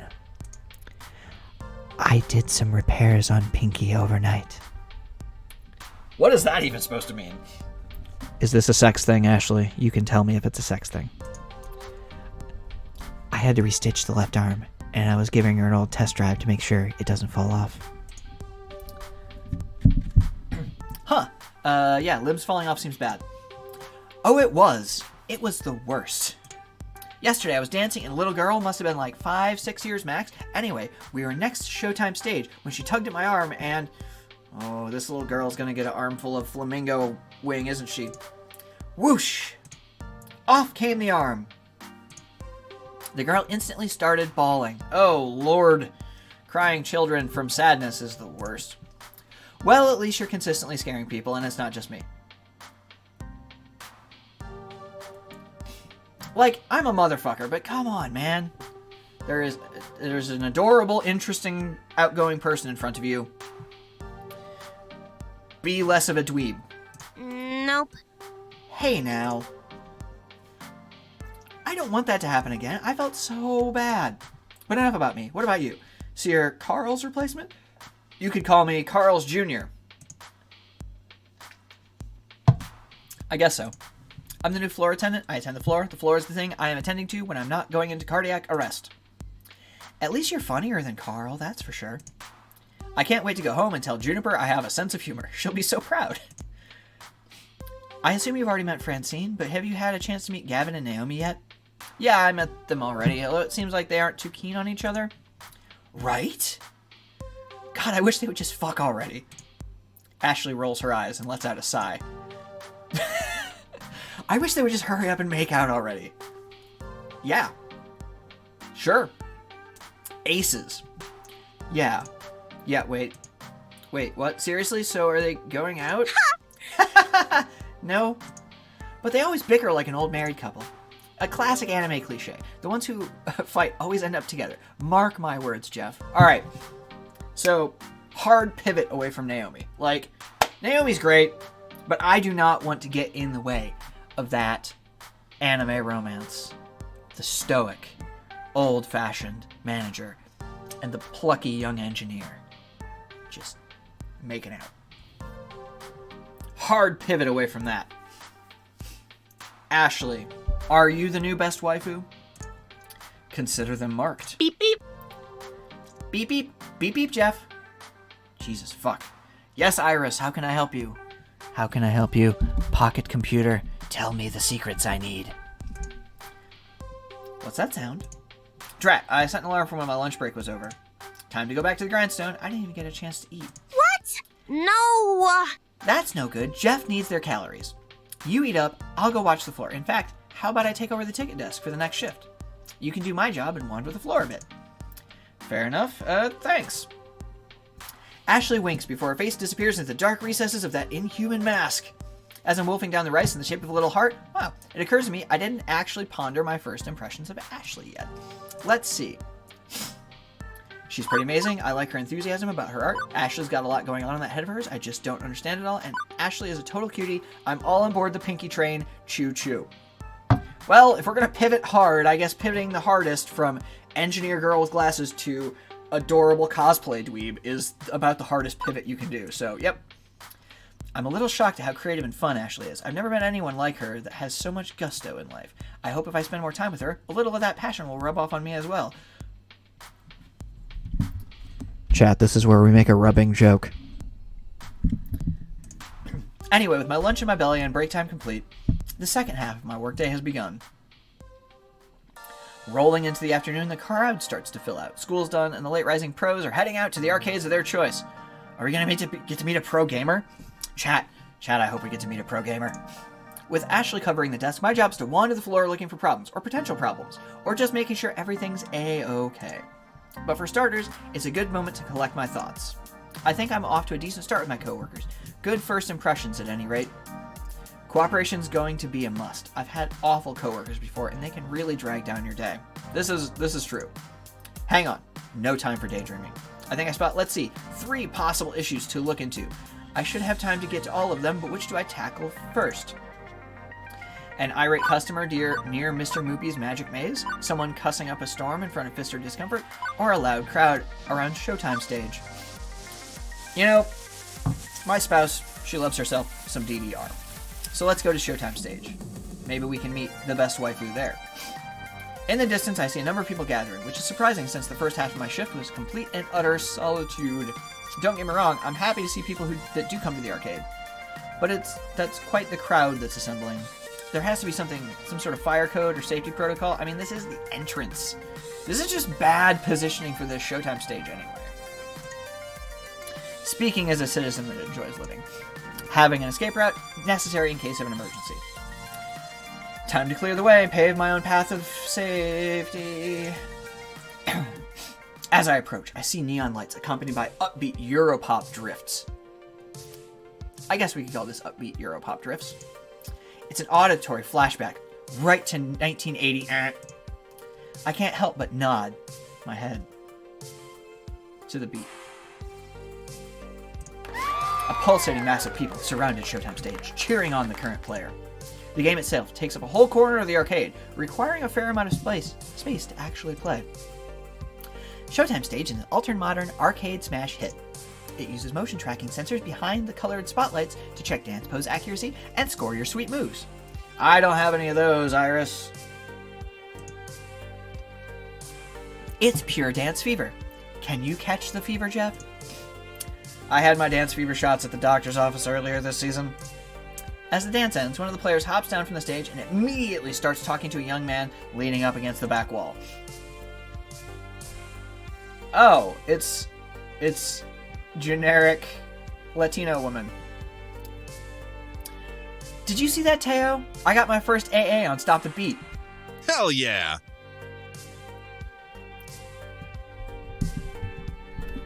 Game, please. How am I supposed to date the boys if they're all prettier than me? Get your shit together. Yeah, I did! You're doing great!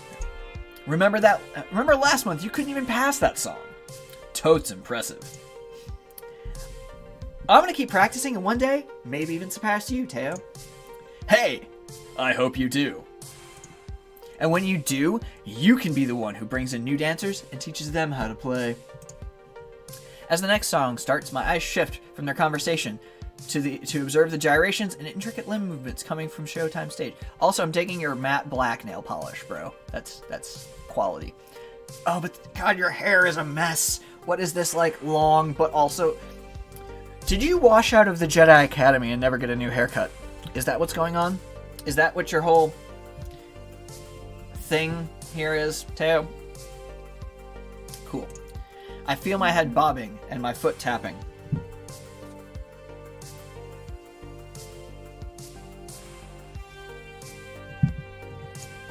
Hey, it's a really catchy song. Can you blame me? I'm getting really into it when I feel a hand on my shoulder. Bitch, step off my arm! Care to dance? How about you? Want to take the spotlight? Nah,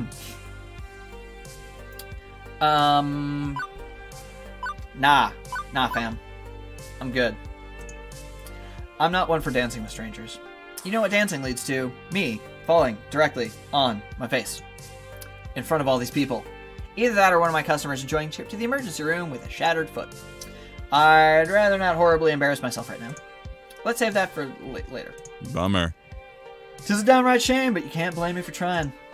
How could I resist to ask a person such as yourself? You caught my eye the moment you walked over.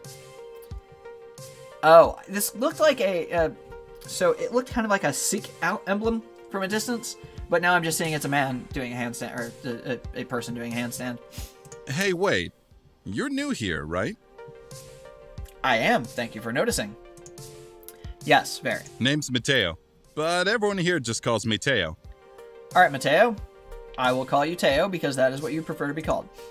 Teo's the best! Greatest guy here! He's sort of, our leader, yeah?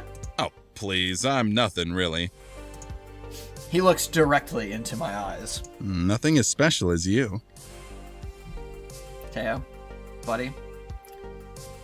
I don't. Teo. I just like to show newbies the ropes and teach them how to play. Our community is small, but we're all super close. We fuck.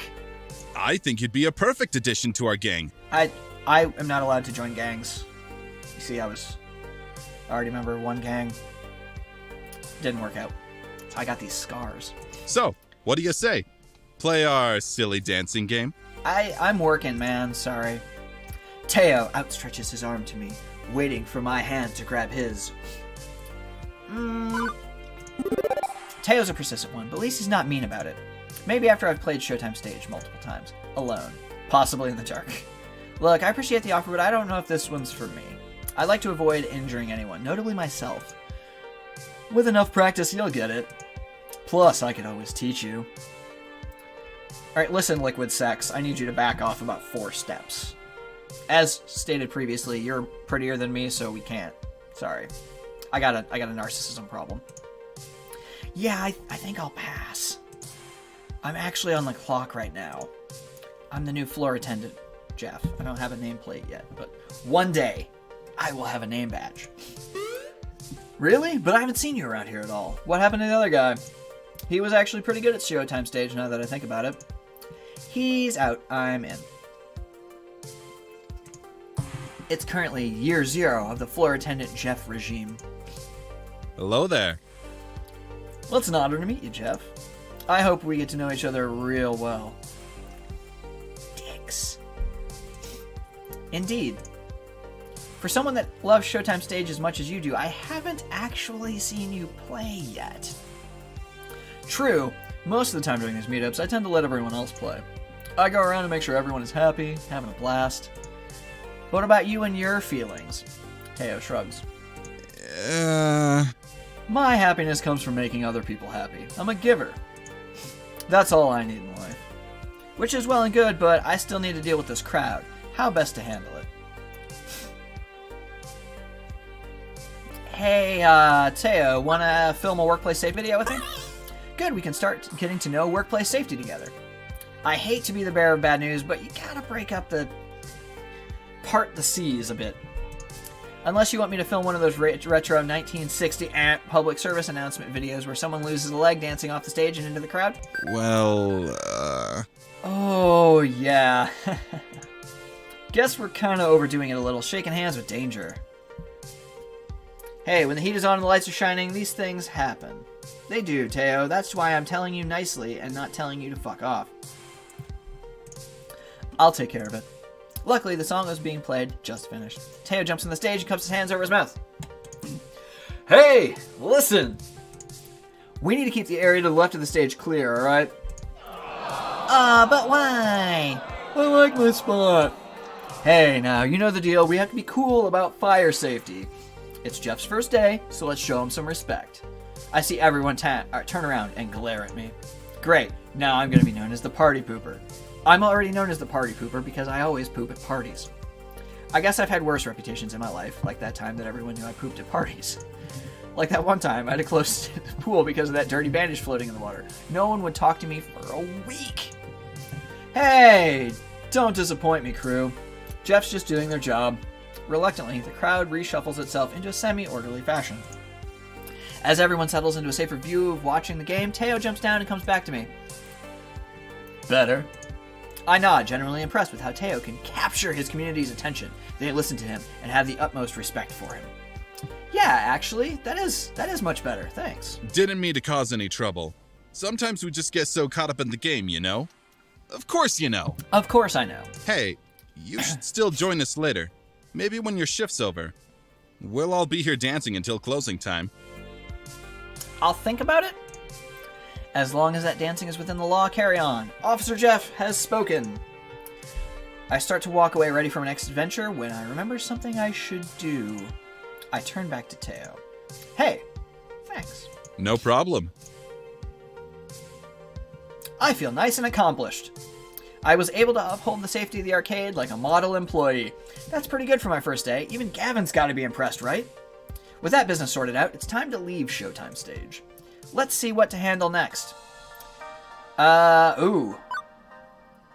Someone's cursing up a storm at Fist of Discomfort. There's a lot of shouting coming from the center of the arcade where Fist of Discomfort is being played. I have a Fist of Discomfort right now about this game. I remember Iris telling me about it earlier today while I was bored to death at the ticket desk. Fist of Discomfort, FOD, is one of the most popular games in the esports circuit. It's been a staple of the scene for over 6 years. One year, the team Wicked Prodigies took down the Unreal and came back to win in the dying seconds of a tiebreaker match to take home a record $5 million prize pot. That is a lot of money. And how? Okay, so how does it work? It's a hybrid real-time strategy and button mash brawling. Fight your way down the top and bottom lanes, clearing the waves of ninjas to finally topple the enemy dojo. But that's the action part. The strategy part involves using special abilities, purchased items, and ninja summons. FOD is sheer elegance in its simplicity, the way different game systems interweave to form one masterpiece of esports perfection. So, summon good ninjas, punch bad ninjas, smash dojo. I'd say boiling down a rich game of action and strategy played the world over by top gamers in such a way is a bit degrading, but sure, okay. All of which is super interesting and stuff, but right now all I care about is dealing with the loudmouth currently playing the game. The closer I get, the louder the yelling gets. Most of these are words that... What the f? What in the actual fuck was that? No, those are definitely all words my mother would disapprove of. If you're watching, Mom, you know better than that. You've got to be fucking kidding me. Oh, okay. You've got to be shitting me. There is no shitting fucking goddamn way that is even plausible. Those hitboxes don't even fucking connect. Fuck this game. Fuck it all night long. Okay. Haha, get wrecked. Oh, this is far from over, scrub. I saved up a little something extra special for you. I've been baiting you into attacking my sensei, which you fell for, 'cause you're a fucking idiot. Hard. Oh, hey. Did I forget to mention that I bought an extra ultimate technique scroll for my dojo? Whoops. My bee. Wait, what? You haven't been farming? How could... XP share technique with my creep waves. Take this. 5-fold fucking exploding death claw technique. What? How did you defeat me? No! Oh, GG. Oh, and she does the fucking anime rich girl laugh. No one can defeat me, Queen Bee. Alright, Queen Bee, you have my attention. My eyes dryly, painfully blinking makes me realize I've been standing here watching intently during that whole exchange. I'm not 100% sure what just happened, but that didn't matter. I was completely sucked in. Couldn't tear my eyes away. It was like watching a train wreck. I mean, if the train was the arcade game and the wreck was that guy's face. Hey, kid. What are you staring at? I like your hexagons. And your L7 jacket. And the fact that you're wearing a long flowy dress. And fucking kung fu gloves. Never seen a champion of my caliber before? And your long pointy nails. Your severe eyebrows. Seeing as how I don't even know how to begin to start, even considering how to respond to her question, I have to take a moment and collect my thoughts. From what I've somehow gathered, she goes by Queen Bee. That jacket she's wearing identifies her as a member of L7 Gaming, an arcade esports team. And she's the most direct, fierce person I've met all day. Which is saying a lot considering who I've run into so far. She'd be fun to hang around, no doubt. Why so rude, though? What a sore winner. Talk about a dominating personality. I feel the urge to kneel and submit. Jeph, you can't flirt at everyone. Yes, I can. Look, let's be frank about this. I know my taste, and Queen Bee's got the whole package. The sass, the dirty mouth, the keen fashion sense. Are those pants or is that a skirt? Now I'm curious. Oh, be still, my subservient little heart. Hey, don't just stand there all weird and quiet-like. It's creepy. That's fair. She snaps her fingers to grab my attention. So, are you gonna f***ing quarter up or not? No, I can't video games. I'm sorry. I'm at work. Think you can best the hottest rising star of L7? Definitely not. From what I've seen, I know I couldn't best a scrub, let alone a professionally competitive player of this game. Nope. No, thank you. Plus, I'm not sure I'm allowed to play games while I'm working. You? You work here? Yeah, since this morning. I'm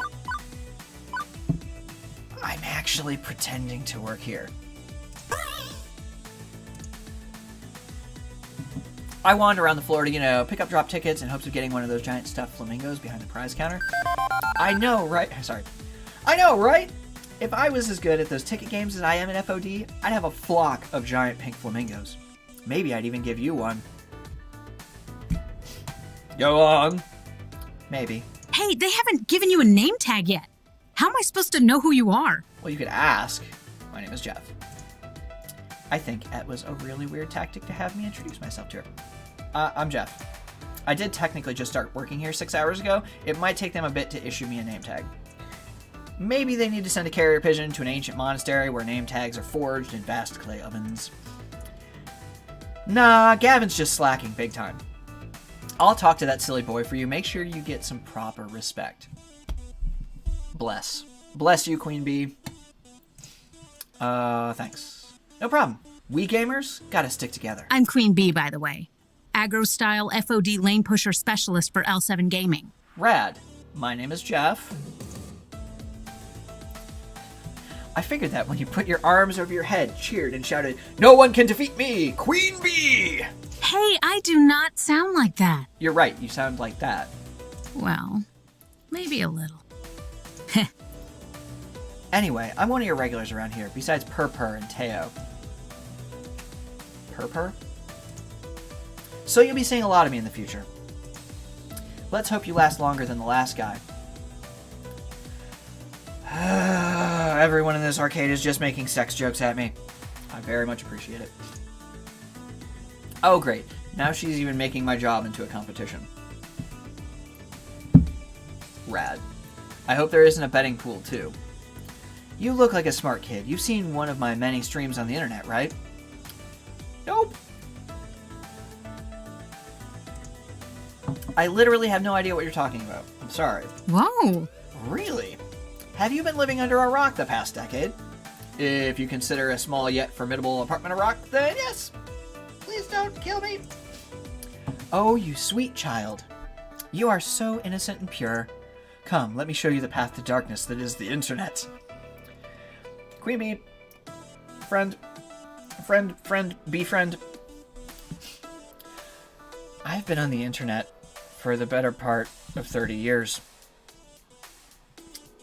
I don't think you can show me any darkness that I wasn't at the creation of.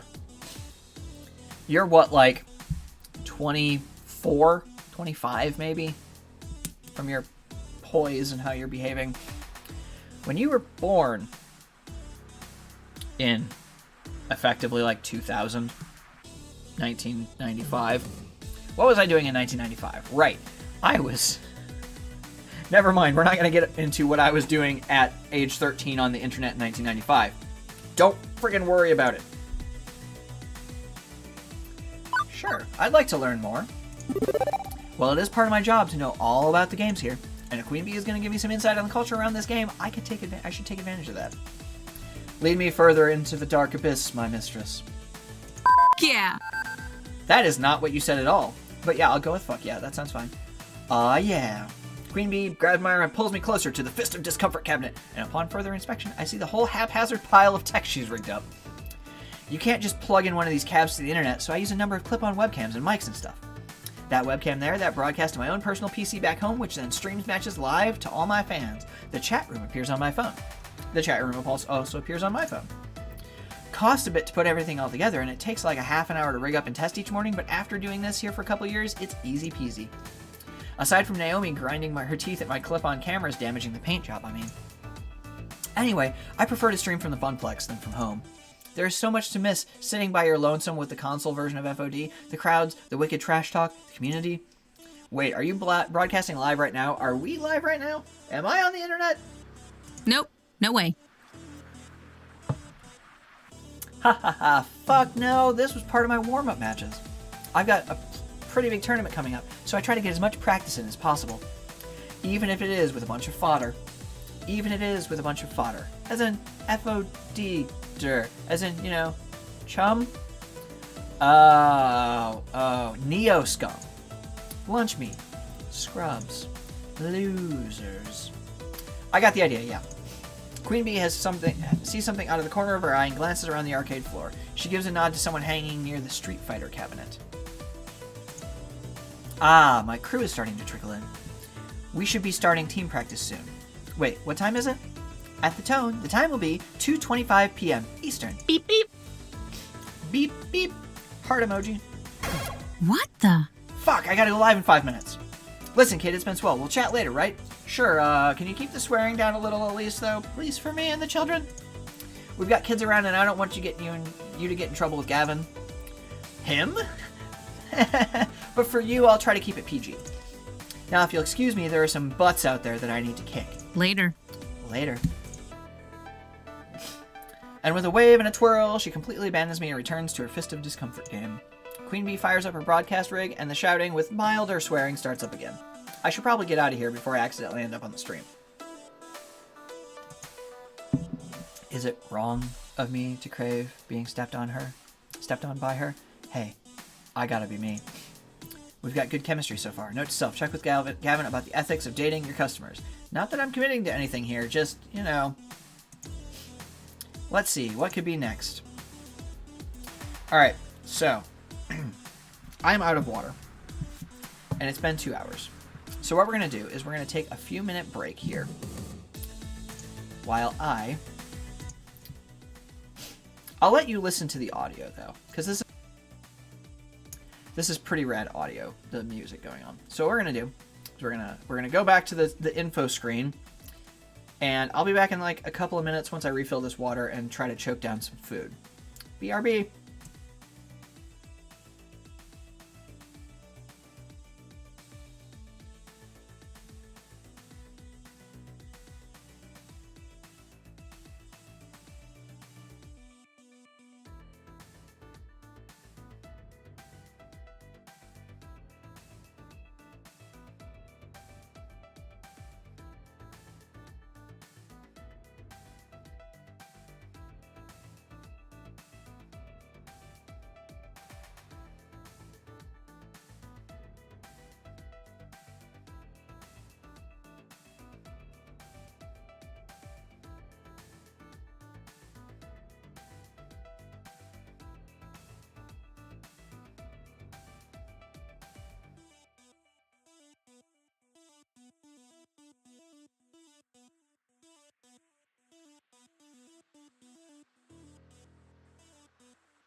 Welcome back, friends, to some arcade times.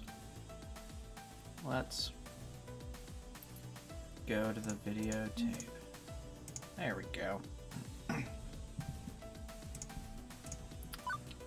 So, we have an irate customer near Mr. Moopy's maze, which is really sad because that just sounds like a fun, sort of fun-loving, happy time family game about ghost wizards. My mutant fluorescent senses detect danger from the left-hand side of the arcade. I quickly rush all of 30 feet to the scene of the crime, already in progress. Come on! Hurry the fuck up and finish your game. Well, first of all, fuck off. You, do you work here? I saw you behind the desk earlier. Note to self, ask Gavin for a name tag or something. Yes, I'm Jeph. I'm the floor attendant. Well, stop attending to the carpets and attend to me. No. You look like 4 different flavors of mess. Get your shit together. I want this fuck to wrap up his game so I can play. Ashley's face is obscured beneath her costume's mask, but I can feel her wince as the man curses up a blue streak. Sir, there are children present. Please keep the swearing to a medium. To a minimum. I mean, at least a medium. You kick this fat piece of shit off this game, or I'll sing Mary Had a Little Lamb all you want. Okay, first of all, Mr. Rando. Your fat shaming is not tolerated in this establishment. Please leave. Secondly, figuring out how to hear the fat piece of shit side of the story before rushing to judgment, I tap the player on the shoulder. He doesn't even notice. So I tap again. Twice.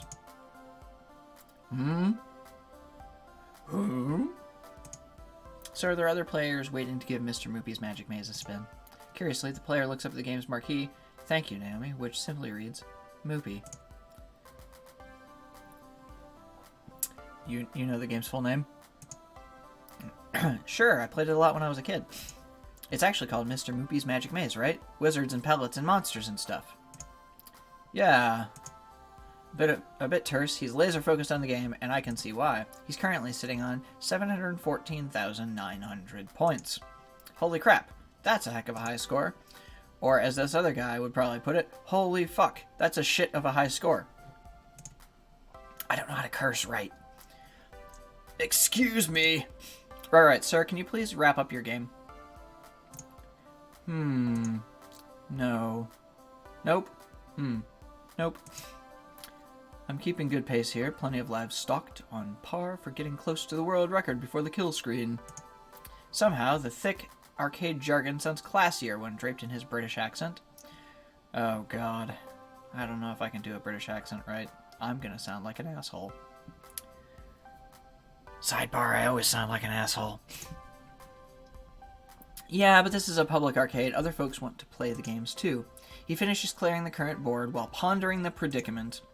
Okay. At first, I think he's stepping away to end his game, but he's letting his stock of 50 extra dudes slowly deplete as he pulls out his wallet. Without pause, he pulls out $3,000 in cash and holds it out. Will this cover it? For a moment, I flash back to that movie where some dude pays another dude to sleep with his wife, and they roll around in bed covered in money and, cover what exactly? The cost of the game. The game itself. I have never seen this much raw cash in one place at any given time. It's not even 20s. Dudes rolling in Benjamins. One moment, please. On it. Fortunately, Iris already has my messenger app open for me with Gavin's contact info preloaded in. With trembling fingers, I key in. A customer wants to buy Moopy for $3K. What do? In less than a minute, I have my response. Considering we paid $200 for it plus parts, yes, absolutely yes. Sell that relic immediately. Well, okay then. Although, how's Naomi gonna react to this? Offloading one of her darlings just because Gavin wants to make a 15-fold profit? It also feels kind of weird to be taking advantage of this guy's lack of a grasp of the real cost of an old arcade machine. I knew this workplace drama was going to catch up to me at some point. With this rando breathing down my neck, I gotta make a decision.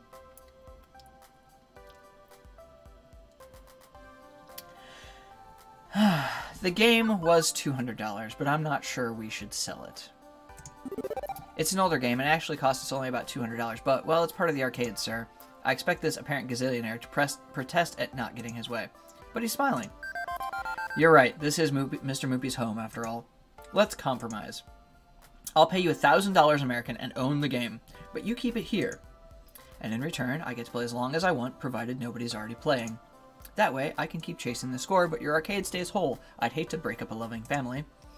Naomi will be relieved to hear that. Even if Gavin may flay me alive for passing up that additional $2,000. Good. I'd hate to make Naomi cry. How would I live with myself? Which leaves the rando hopping mad. To be fair, we had been kind of ignoring that he exists. What the fuck, man? What kind of arcade is this anyway? Fuck this. I'm going to Deco's Palace. Good. Like I was going to spend $10 this week at most anyway. On the plus side, Naomi won't cry. On the negative side, I just drove a rando out into the cold. What a disagreeable fellow. Oh, that's what we're going for British. What a disagreeable fellow.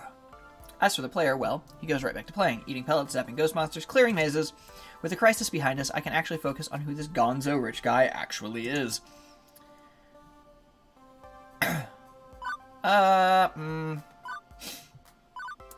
He seems to care about more than just the game. Take it from someone wallowing around in the lower tax brackets. The rich can do whatever they want, whenever they want. And yet, that's not what this guy did. He could have, but he let us keep the game. He just wanted to play. That's all. And why? Because of Naomi. Because of the Funplex. It's a home and a family for the games. And for us. Maybe it's for the best that I sent the rando out the door in favor of this guy. So, you know Naomi. He's happy to talk, even while playing. Of course. I'm a Funplex regular. My name's Percy. Oh, purr. Cool. I'd hazard you're our new floor attendant. I was here when Francine seated you behind the desk earlier. Cool. That's me, Jeph Lewis, Arcade Wrangler. Well then, it's a pleasure to make your acquaintance, and I look forward to getting to know you better. So, you've seriously been playing Moopy all day then? What can I say? It's my calling. I actually owned a Moopy cabinet once. Had it in my flat. But playing it by myself, all alone in the dark, it's not the same. I need the atmosphere. That's fair. The beeps and the boops? No, those you eventually learn to filter out. I mean, everything. The games, the lights, the kids, the feeling of being in an arcade. I score my best when I'm in real-world conditions. You make a valid point, Percy. It's all about the emotions. The laughter and the tears. The excitement of competition. I need that swirling chaos of human emotions around me to play at my finest. Naomi gets that. She keeps Moopy in top condition for the day I eventually land my high score. What's the current world record then? About 3.5 million. This guy's been standing around here since I was working the morning shift, hours and hours, and he's still only about 720k into this game. Can't imagine him being in anything but top health condition to try this. Guy's gotta have legs made out of carbon fiber and a bladder of tungsten. I just get a few extra lives drain out whenever I need to go pee. And also, he may be psychic. I feel like I should let him get back to his game, but burning questions. They burn. They burn like fire. All of these questions are assholey. They are the worst. If it was me getting tossing around green like that, I'd have my game coated in solid gold and encrusted with diamonds. Gold's heavy. It'd break through the floor. At the mention of money, he loses interest. Not that he's annoyed, he just seems far more focused on his maze than any financial tips. But, you know, it'd be shiny, right? Right? Don't think so. I don't throw around money to impress people. Money removes obstacles, nothing more, nothing less. It's a tool like any other. I do day trading, stocks and bonds, but I'm here for Moopy, not to offer fiscal advice. Right. My ill-fated attempts at humor piffling out, I decide to let it go. He's getting more and more distracted by the game. I should probably leave him be.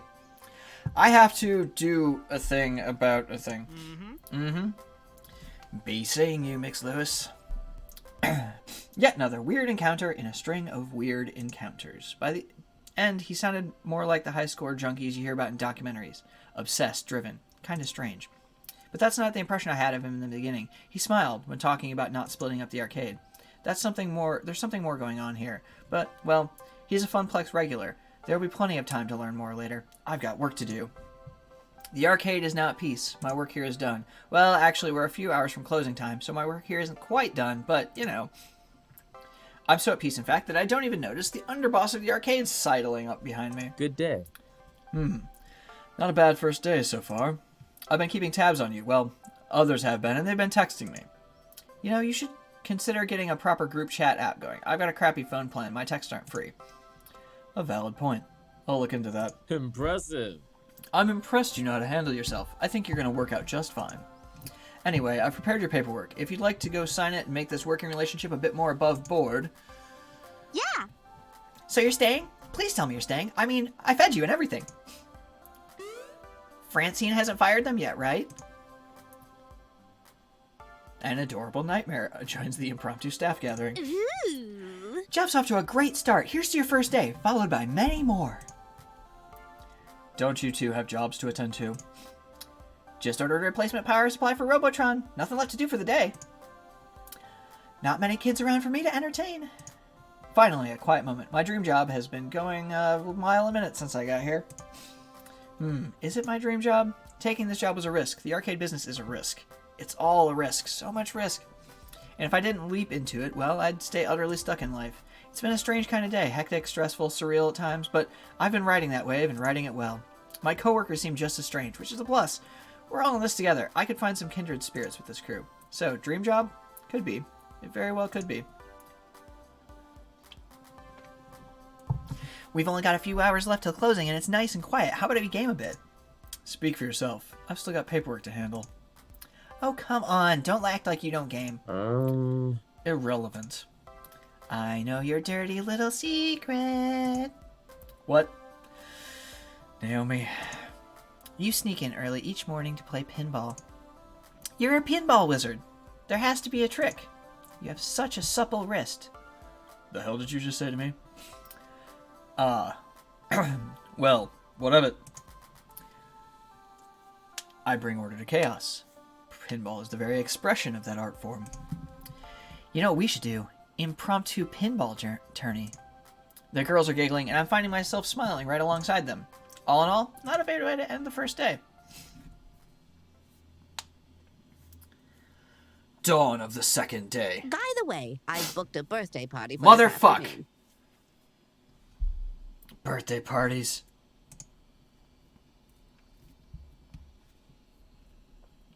That's the correct response, Gavin. And Ashley. And Naomi. The looks of confusion and outright terror on their faces, all laughter dying off immediately, are vaguely concerning to me.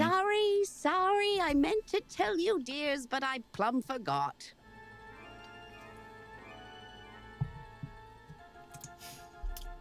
A birthday party. How old are the kids, may I ask? It's her 5th birthday. Oh, to be young again. 5-year-olds? Naomi starts pulling at her hair, eyes wide and trembling. Throwing ski balls overhead into the glass, jumping up and down in the pinball machines, putting chewing gum into the coin slots, pulling at my costume, tearing off pieces of it. Naomi, Ashley, keep it together. We've survived kids' birthday parties before. Doom! Doom! The end is nigh! Well, I'd hate to get in the way of all the fun. Yep, it's time for my afternoon nap anyway. You get back here! Have fun, dears. You friggin' get back here. Right. Battle stations, everyone. I'll take ticket desks so I can oversee operations. Ashley, greet the kids. Naomi, watch for hardware damage. Jeph, roaming duty. Look for trouble. Do what you can. Prepare yourselves. They are coming. Like an oncoming tidal wave, the rumble is felt before it's seen. Parents pulling into the parking lot, minivans disgorging kindergartners, and suddenly... Oh, Lord Jesus, there's a fire. Hang on just a second. Be right back.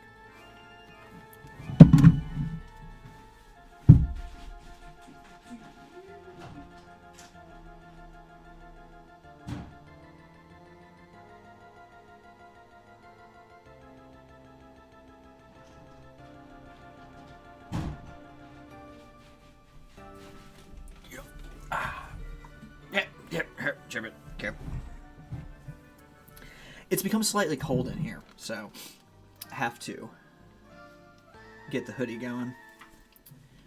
All right. These children's, they are our future. An explosion of small humans rushes the doors, bursting into the arcade before scattering every which way. Even before any of them can get tokens, they're grabbing at joysticks and mashing at buttons, eager to get their game on, or even just pretending to be playing. The crew assumes battle stations. Naomi by the fragile pinball machines. Ashley near the door, trying to distract the incoming kids to greet them. Gavin, armed with pre-stacked $10 rolls of tokens, quickly exchanges them with the adults, beats waiting in line at the change machines. As for the programmers, well, Queen Bee and Teo's friends bolt for the exit, abandoning them. Keen on getting out ahead of the surge of kiddies, I guess. That's all very well and good, but I've got no idea where I'm supposed to be.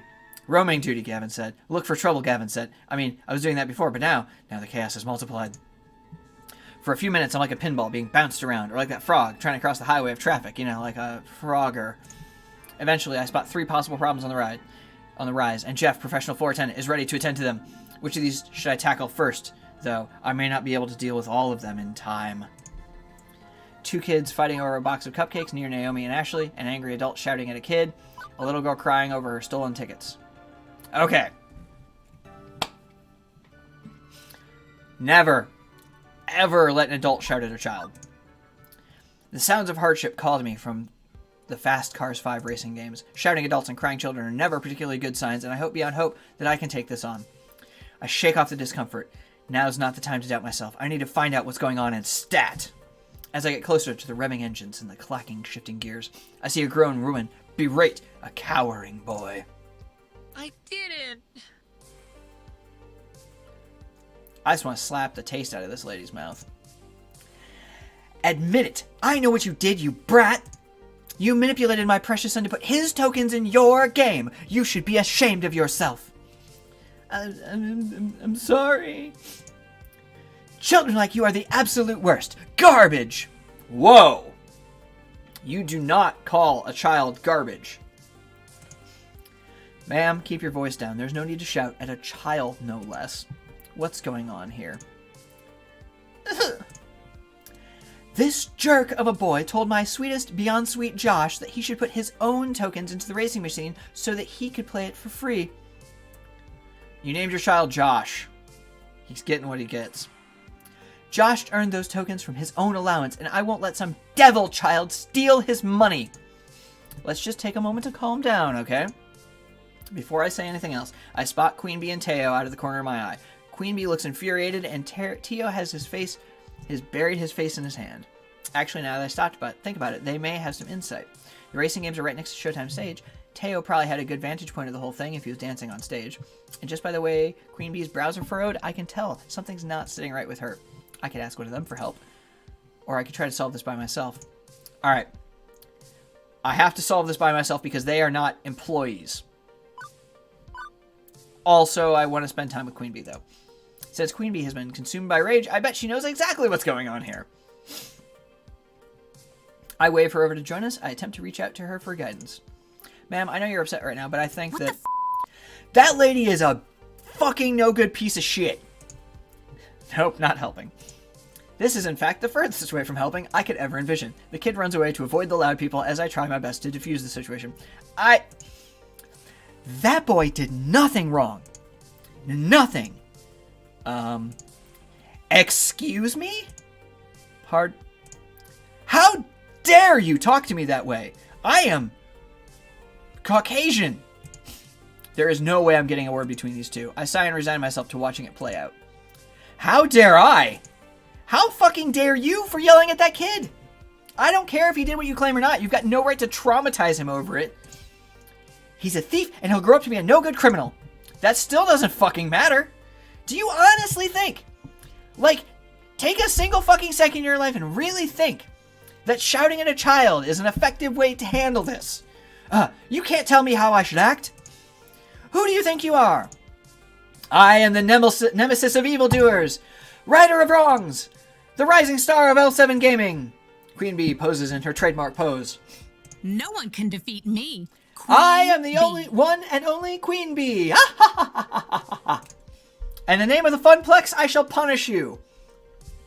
No, we do not reference Sailor Moon on this stream, young lady. Well, I've never. Clearly you haven't. In all my years. You're far worse than an impudent child. Josh!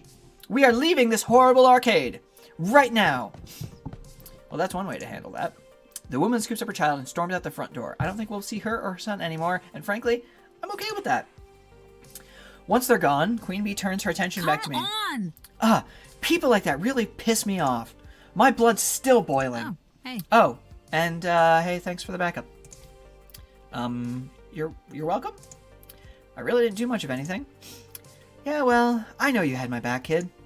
I can sense you're like me. I can't stand to see people get screamed at. It sucks, you know? Queen Bee's whole aura changed from a normal upbeat snark to being completely down in the dumps. This is a side of her I haven't seen yet. Just console her. Pat her about the head.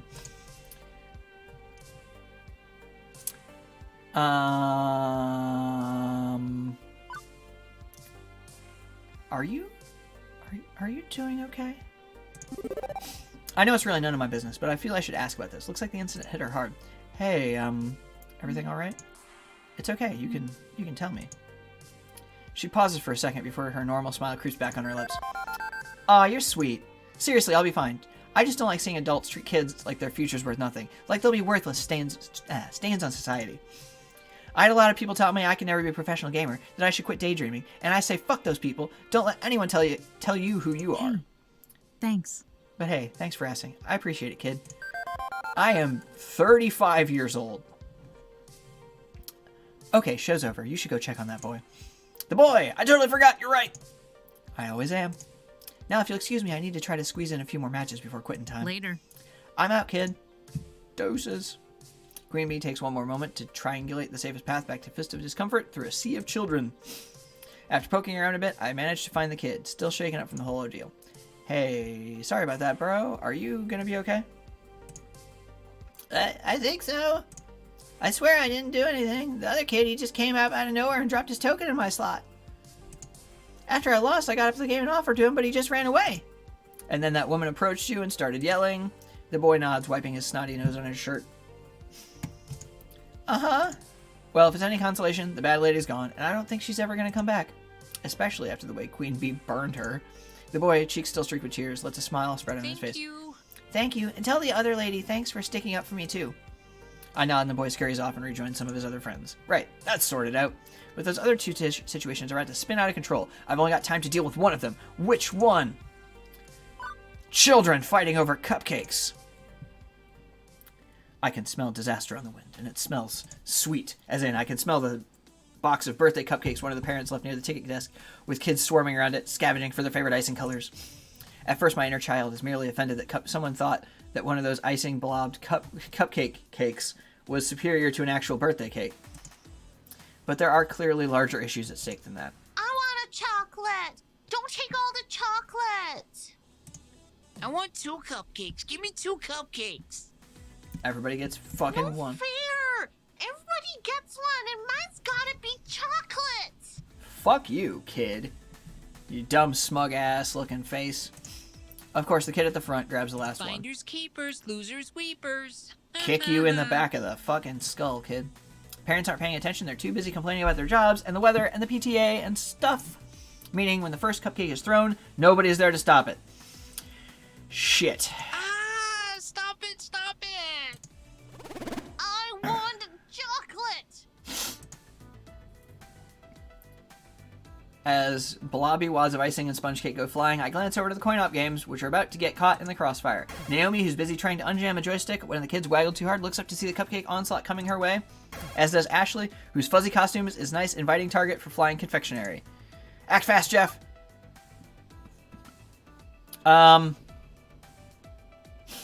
Save Ashley! I can't date Naomi, because that would take her away from Gavin. So, save Ashley! Quickly, I hurl myself into the action. Get down, Miss Ashley! Oh, good. They threw me. Numbness sets in as multiple rounds of frosting-coated mortar fire impact against my body. When I finally hit the ground, my clothes are totally ruined.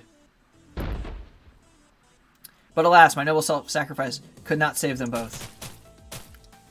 No, the game! Sorry. No, the game! The joust she was just working with on me this morning got its controls spattered with icing, including sugary slime dumped right into the exposed joystick she was fixing. But Ashley's at my side in an instant. Jeph! No! Damn you, unjust universe! Ashley, it's so cold. Lie still, Jeph. I won't let you die on me. I'm not dying. The icing's just cold and sticky and gross. Oh, well, that's okay then, I guess. By this point, the lackadaisical parents have finally noticed the pastry wars and are busy rounding up the combatants for various scoldings. Meanwhile, Naomi's near tears as she affixes an out-of-order sign to the screen with sticky tape. It feels like pulling a death shroud over it. Aw, man, I just fixed this game. And I've got icing in my hair and my work apron and, back to the workshop, I guess. I wouldn't want to plug it back in like this. There might be an electrical short. Sorry, my body's not really wide enough to cover both of you properly. I don't think your job contract covers cupcake defense, so you did more than you had to. I don't blame you. Now, where's that dolly? Figuring it's the least I can do, I quickly help her move the game back to the repair room. Naomi follows to get cracking on repairs. Wow, they really got you good, didn't they? What if... Oh, hey, I wonder if you have superpowers now. Man, I would love cupcake-based superpowers. That would be fucking rad. Well, most superheroes have some tragic accident in their backstory, one which gives them abilities beyond that of mortal man. Let's see. Young Jeph Lewis, a shiftless and directionless 20-something, cut down in their prime by a cupcake onslaught, wakes up the next day with the strength and speed of a cupcake. Wait, no, that doesn't work. No, instead, they can summon cupcakes to do their bidding. Together with an armory of sugary delights, they fight crime. Coming this fall from Marvel Studios. What do you think?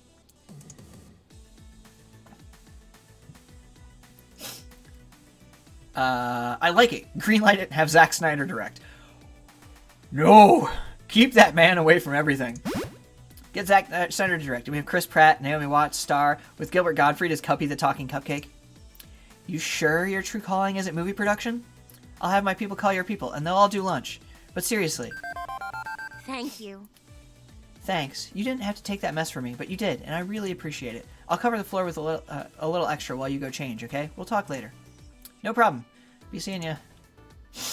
With a brief nod from Gavin, I snatch one of the official Funplex t-shirts to replace my cupcaked top. After a few minutes in the bathroom to change and wipe icing off my pants, I'm ready to go again. 2 problems in the can. Now to deal with the crying kid by the skee ball machines. Oh.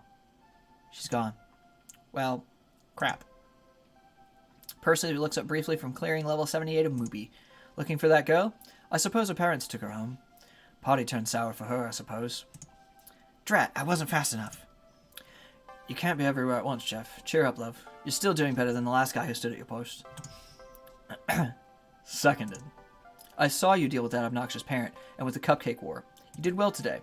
Seeing Gavin actually smiling is weird, but I'm not going to say no to praise from my sub-boss. Things seem to be cooling down. I suggest you take a few minutes in the break room while there's a lull in the action. Ashley and I'll handle things for now, and she can swap off when you come back. Percy ducks out of the conversation without actually moving anywhere, refocusing on his game. I could use a few minutes. Yeah, thanks, Gavin. I'll be right back. I slip away, headed for the employee lounge.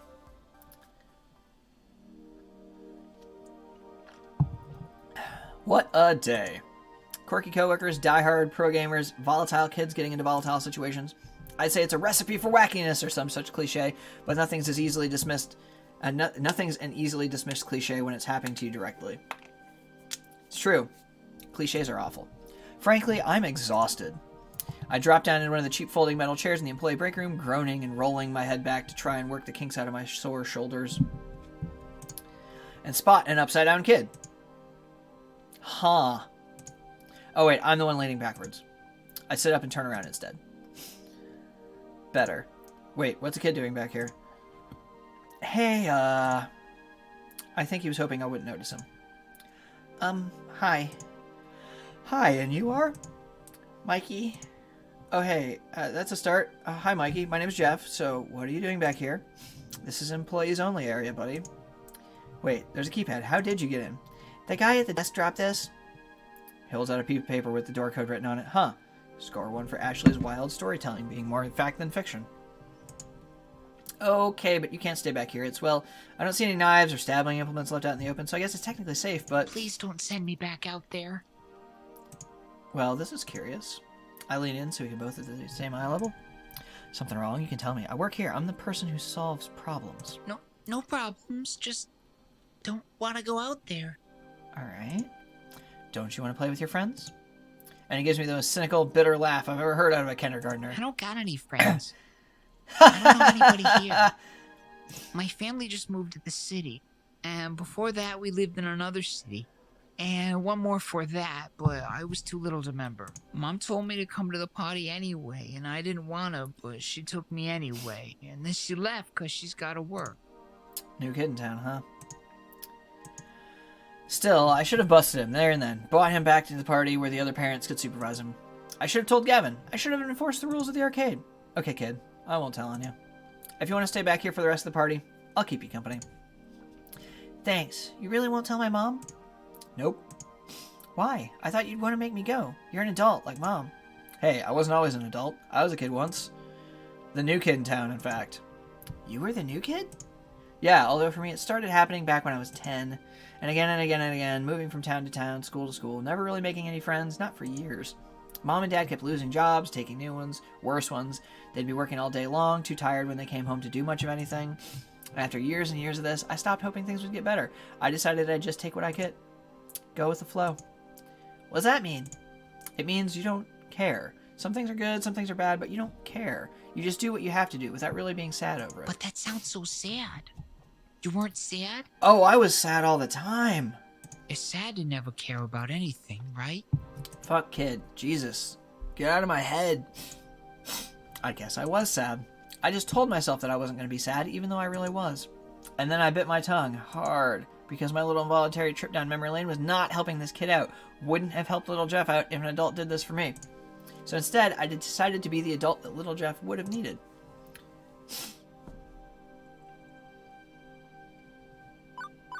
Aliens, life has ups and downs. Your mommy loves you, that's why she works hard. This won't beat you up right, you're a tough kid. I'm kind of vacillating. Look, kid, your parents care about you. That's why they work these shitty jobs. Your mom cares. You know, your mommy loves you, Mikey. She loves you very much. When I was a kid, I was mad at my parents for moving all the time, taking different jobs. It made things very hard for me. But now that I'm older, I know that they were working hard because they love me. They wanted the best for me, and were doing their best to get it. Life can be hard. Sometimes it's just no fun. But there's one thing that's always there. Love. They love you. He shoots me a doubting look. One of those little doubting looks where they don't want to outright call something a lie, but can't quite swallow it. Mikey, if your mom was sad, what would you do to make her happy? I mean, if you had to go to school an extra 2 hours a day, would you do it? I guess. That's what she's doing. She's working very hard because she wants to make you happy. I'm not happy being alone, or moving all the time. Neither is she, but she knows if she works hard, one day, you won't be alone. You won't be moving all the time. I was the new kid, remember? But now I have a home, with my best friend, and a good job. I work at an arcade. How rad is that? It isn't easy, and my parents were often sad. I was often sad, but we pulled through, and so will you. Just remember, she loves you, and you love her. That'll get you through the sad times. Huh. It's not a great answer. It doesn't solve the problem, but it does make things a little easier. From his long sigh, I can feel him releasing his sadness before offering a little smile. Not a big goofy grin, not the high of happiness, just simple understanding. I love Mommy. It's sad a lot, but I know it's not always sad. Even if she left me here, I know she's coming back. Hey, you know what? You've still got some time to enjoy the party, even if you don't want to talk to the other kids. There's lots of games you can play. And hey, maybe you'll get to know someone while you're playing a game. Arcades are great for that. I'm sure a lot of them have sad times too, and they could use someone to play with, someone who understands. Thank you. Okay. I want to play the skee ball games. Good choice, kid. That's a good one to get us a bunch of money and you to get very few prize tickets. I'll spot you a few tokens. Let's get you rolling. I take his hand, lead him back to the main room.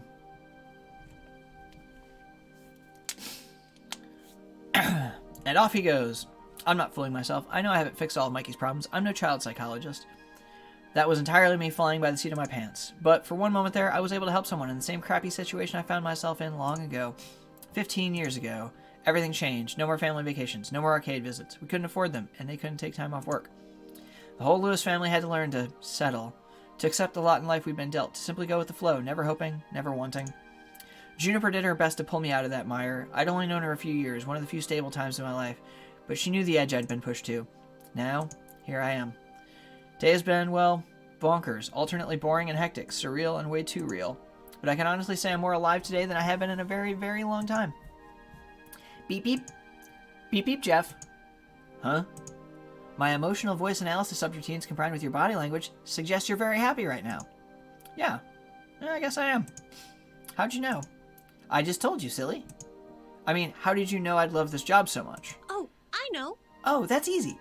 I didn't. What? I lied. I was 47% sure. You computer harlot. How dare you? Oh, it has elements that seem to click with your optimal social requirements, a fun atmosphere, spirited coworkers, people helping people out, and so on. Also, I cross-referenced your roommate's postings talking about how much you enjoyed arcade visits when you were a kid. Still, 47%. 99.97%. But I was 99.97% sure that if I said I was 99.97% sure, you'd be willing to give it a try. Another thing to thank Juniper for, I guess. You're a very weird little app, you know? Hooray! I try to be.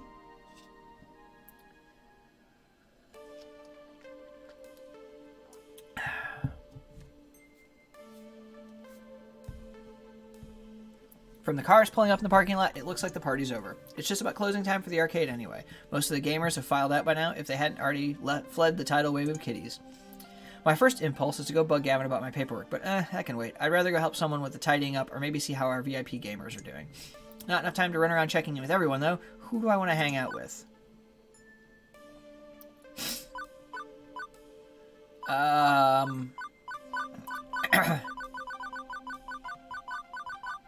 Alright, what do you think, friends?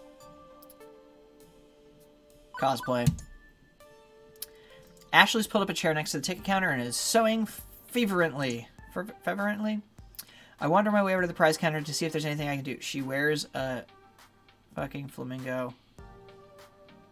Rad. Is this an Utina joke? Or is this like Sephiroth? Like, what's going on? Need any help with Pinky? Oh, hi! Oh gosh, that's really nice of you, Jeph. And I think this is the first time I've seen her out of her flamingo costume. I didn't realize she could get even more adorable. Apparently, she's not some half flamingo, half human hybrid. Of course I'm not a half bird mutant creature. What? How did you... Oh, did I not tell you? I'm a cosplayer / arcade worker by day. Psychic detective by night. I solve all matters of grisly crimes with my ability to read people's minds. Even now, I'm looking into your deepest thoughts.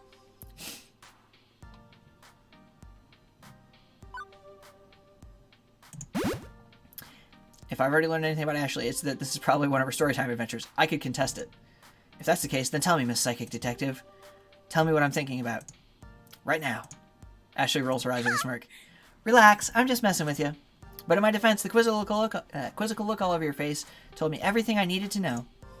It's always weird seeing people out of their costumes. I've done the same thing with other cosplayers. Couldn't recognize them outside of their wigs and makeup. I don't take it personally. Plus, maybe I'll even trick you when I'm in one of my other costumes. Other costumes? Go on.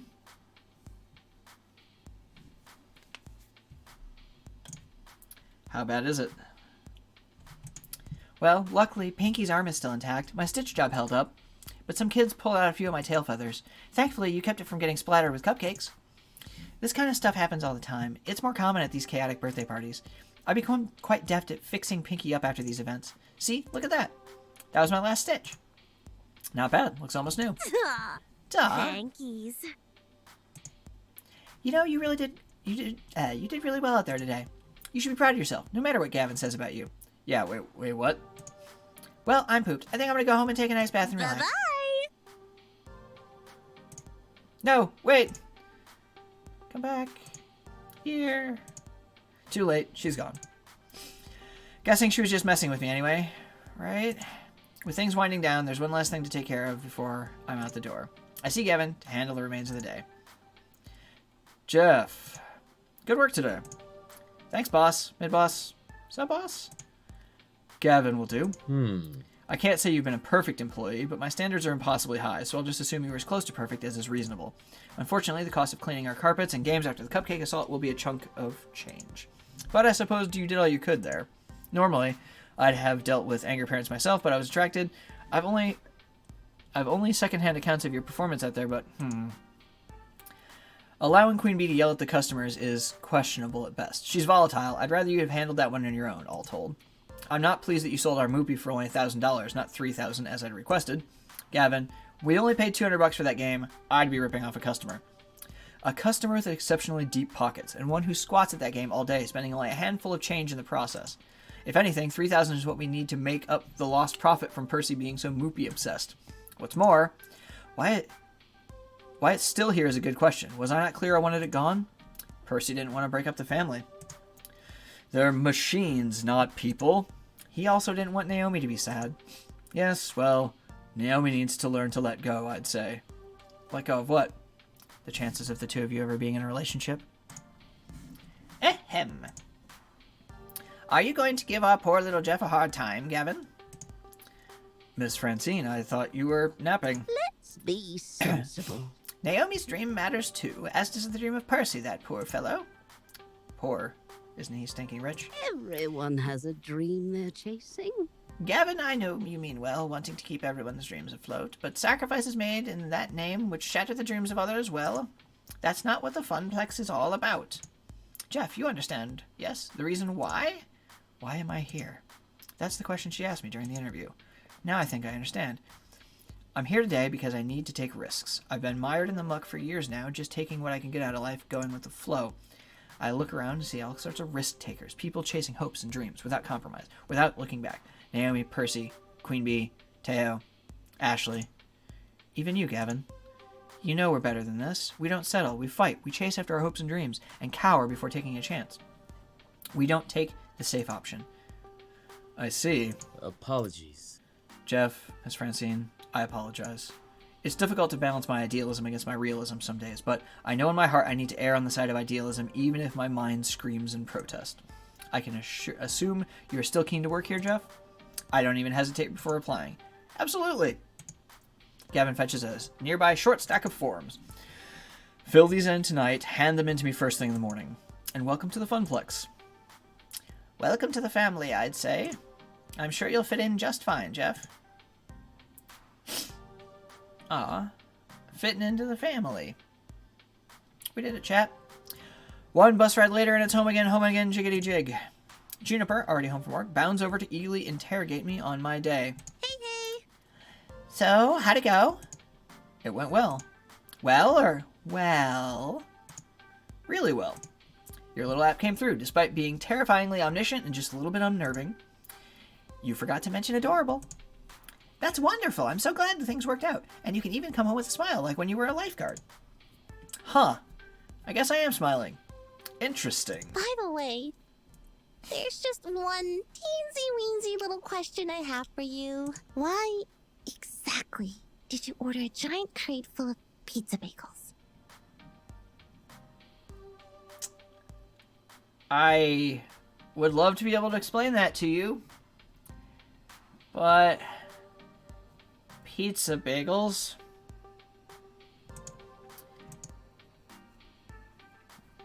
Did I forget to, or did I neglect to mention that part of the terms and conditions? On the plus side, I know what I'm having for lunch tomorrow. Huh. And that's level 01 of Arcade Spirits complete. Hey look, you want a prize. You'll get some of these for each level you clear, plus some extras for various endings, and other hidden thingies. Now, let's see your score. Looks like you and Ashley are having some good times. You're proving to be a gentle, sweet, and compassionate soul. I am several of those words, yes. Also, you've scored 5,850 points. Nice! Keep talking with people and your score will go up, up, up. Today's pizza fact is, Americans eat approximately 100 acres of pizza each day, or 350 slices per second. Wow! Did you want to save your game before proceeding to level 2? That's probably a good idea. Save the game.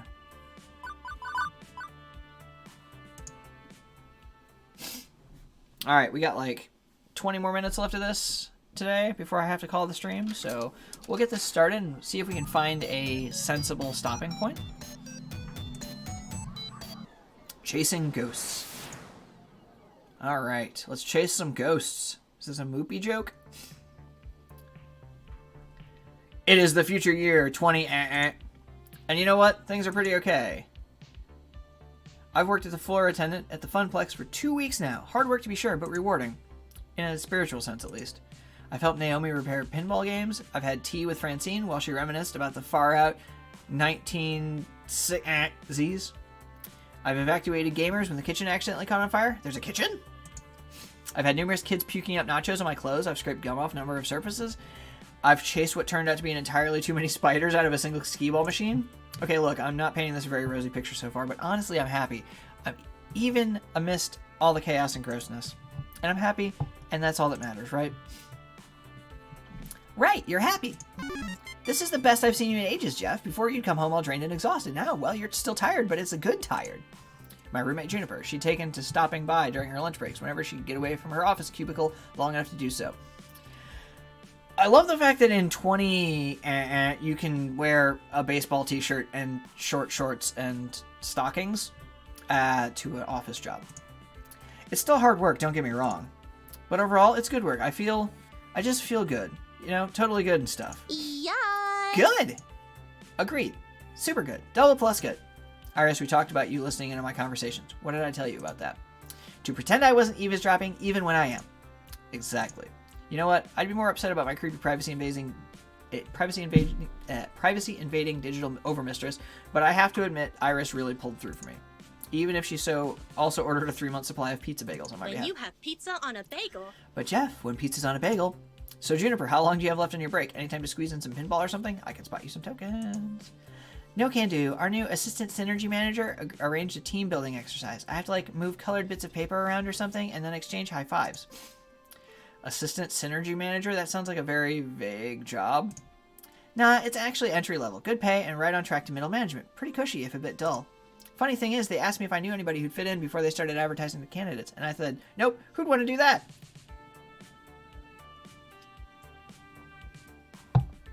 Juniper, I would rather be miserable and make a large number of monies and have safety and security than be fulfilled in life, because I'm a millennial and that's how we do. When was this exactly? Oh, 2 weeks ago. So 2 weeks ago, right when I needed to find work, you told them you didn't know any good candidates for a well-paying entry-level job? Well, but you wouldn't have liked being an assistant synergy manager, right? Not one bit. I mean, realistically, no, but Juniper, please tell me you told them no because I'd already taken this job by that point, not because you forgot. Hey, I didn't forget. I just, didn't bother telling you about the open position that night. I mean, you'd already had so many jobs you hated. I knew you'd hate being an assistant synergy manager, so I didn't feel the need to tell you. Okay. That's fine. We'll deal, I guess. And it all worked out, right?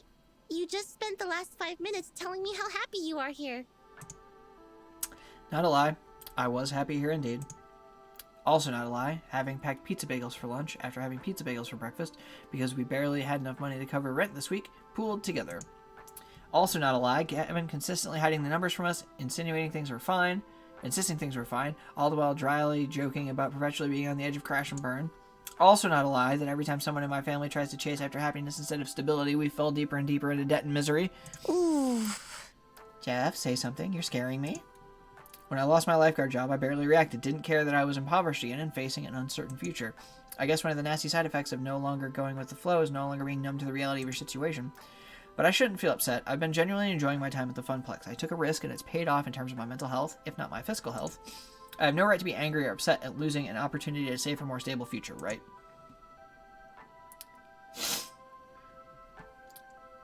It's okay. Everything is fine. Juniper is important. Her feelings are important. I am making do. I want to be here. So I won't be angry or upset. Simple as that. I decided I was done compromising, right? Done with settling, going with the flow. I'm going to be the one to break the family curse. I chose this path of my own free will. Even if I didn't have all the facts at the time. And my AI assistant lied to me. But if I'm going to be honest, boundless confidence doesn't cover the simple fact that I chose to be vulnerable rather than safe. If the arcade closes, if anything else goes wrong, still, no need to dump all that on Juniper. It's okay, Juniper. You were right. I'd have hated the job, and things are great here. Oh, good. You were kind of freaking me out. Trust me, it's the right decision. You'd learn to loathe working at my office, like I do. I mean, sure, the pay is good, and you get solid health insurance and paid vacation time, and they have a sweet coffee shop right in the lobby. The hell did you just say to me? Health insurance and good pay and good vacation time, and they have a sweet coffee shop in the lobby, and you didn't tell me about this? I'm beginning to reconsider how I feel about the situation. Juniper.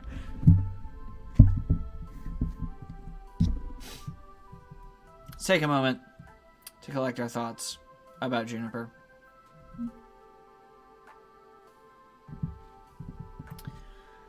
And these really great chairs that support your lower back, like $1,000 chairs from Sweden crafted by master chairsmiths. Cool. Juniper, I said it's fine. Everything is fine.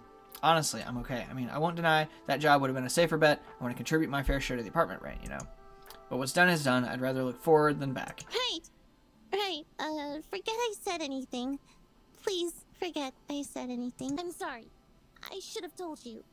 I shouldn't have held that back. But I still wouldn't have pushed you to take the job. It's totally horrible at my office. You'd have been miserable there. Like me. Juniper, it's cool. You're right. I'd have hated it. Okay, good. I've got a good feeling about this. I think you're right where you need to be. Even if I was kind of dumb about getting you here. Hey, I gotta go back to the office. Have a good lunch, okay? I can feel the distant rumble of frozen box of pizza bagels taunting me from the recently repaired employee break room. Yeah, okay, and you have a good rest of the hours of your day, yeah? You bet. I'm okay with this. Everything is fine, right? Right. What I need right now is a distraction, and frozen pizza bagels are most certainly not it. My pocket money is really slim, but I think I need to step out for some fresh air and treat myself to a better lunch than that. And hey, maybe some company too. Nice and distracting, talking to someone about anything other than this. Let's see. Who's available? Alright.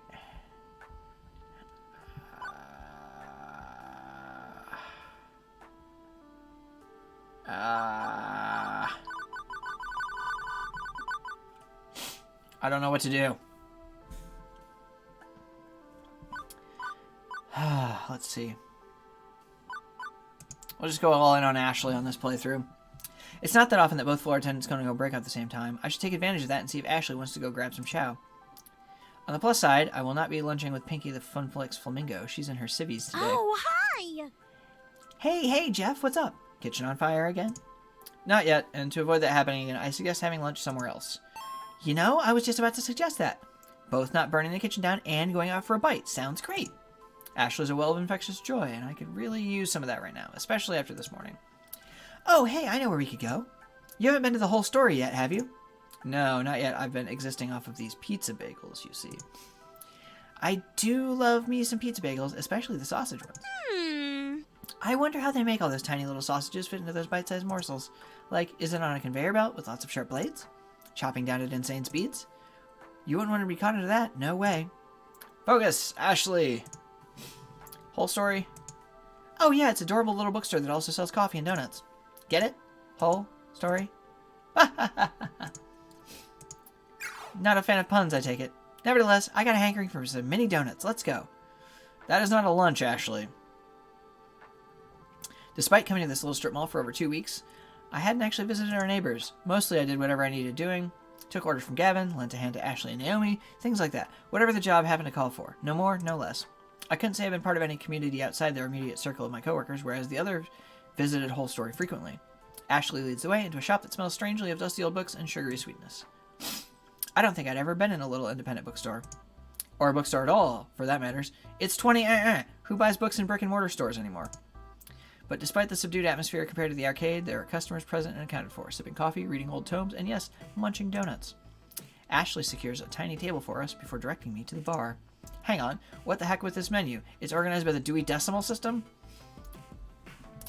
I'll have the Judy Bloom. It's a bunch of mini donuts. And hey, my treat, okay?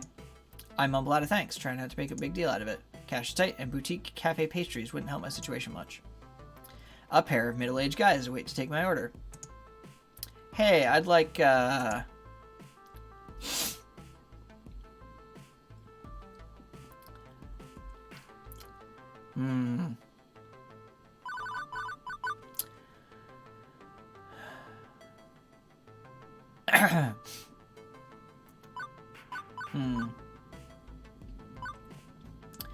You know what? Surprise me. What's your favorite donut? Hey, what's good? What's your favorite order from the menu? One Terry Pratchett coming up, a jam pastry with Clatchy and coffee. The second fellow puts together my order and also drops a small paperback book onto the tray featuring a many-legged wooden travel trunk on the cover. Huh, a literary lunch. With alliteration, apparently. Say, you work at the Funplex, don't you? Right, we've seen you walk past our doors every morning and evening. Like clockwork, tick-tock. Right, sorry, I should have introduced myself. Floor Attendant Jeph Lewis, at your service. I'm your inside person for tokens and tickets. Oh, we are lousy at video games. Totally lousy. But Francine's just a peach, isn't she? Sweetest dame you'll ever meet. True. Regardless, welcome to The Whole Story. I'm Ben. I'm Matt. No relation to the actors. Although they're cuties, and so are we. Oh, stop. Stop being cute? Never.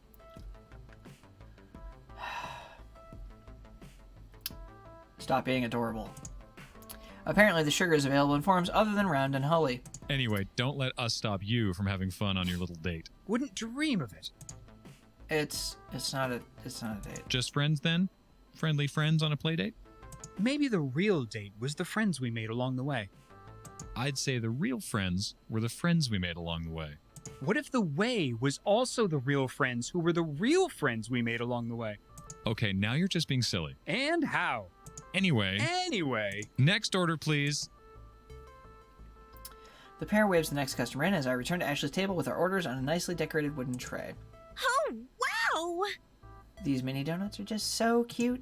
Ashley holds a tiny donut in her hands like a chipmunk holding an acorn. She looks down at the tiny pastry and her eyes sparkle before she tastes a bite. Closing her eyes, the corners of her mouth curl up into a wide smile. Jeph, it's so yummy. I could eat these all day. God, that voice came out of nowhere. I wish I could have Ashley's enthusiasm about eating food. The same old pizza bagels day after day is dulling out my palate. Ashley's face changes from pure delight to concern. Hey, Jeph, is everything okay? You aren't your normal self today. You seem a little off. It's been an interesting morning. Kind of hard to wrap my head around everything. Hey, I know how those days go. Even I feel lost and confused sometimes. There are days when it's especially rough.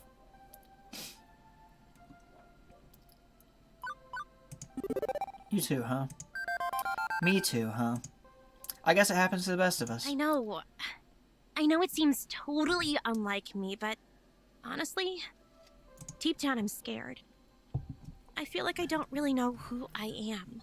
Every time I look at myself in the mirror, I don't know who this person is who is staring back at me.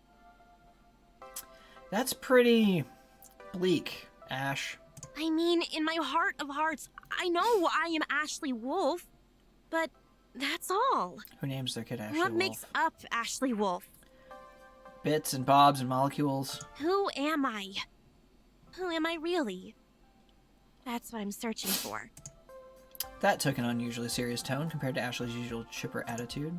And I can't say I entirely get what she means about not knowing who she is. Well, no, I kind of get it, considering I don't know what I want from life. What you want and who you are often linked ideas, right? But Ashley looks so forlorn. I can't just sit by and say nothing. I won't let this silence drown her out.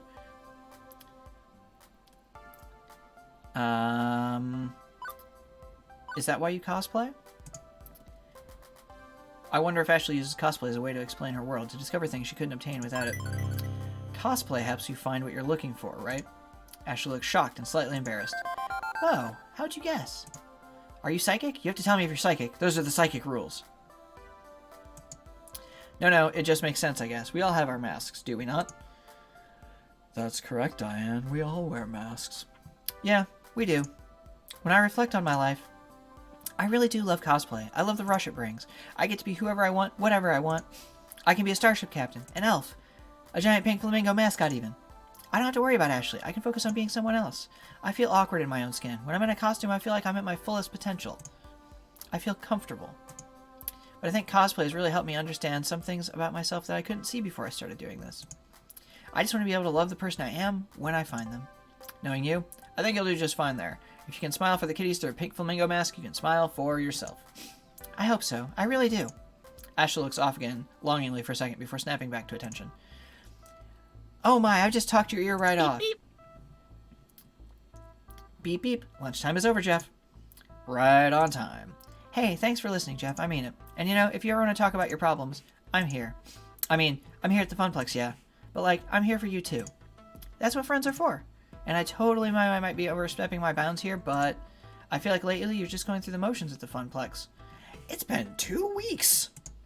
Huh? No. Things are great with me in the Funplex. You punch in and punch out right on time, sure. But from what I've seen, Jeph, you have so much potential. The flame burns deep inside, you know? You just gotta dig down and bring out that light, yeah? You'll do great things. I just know it.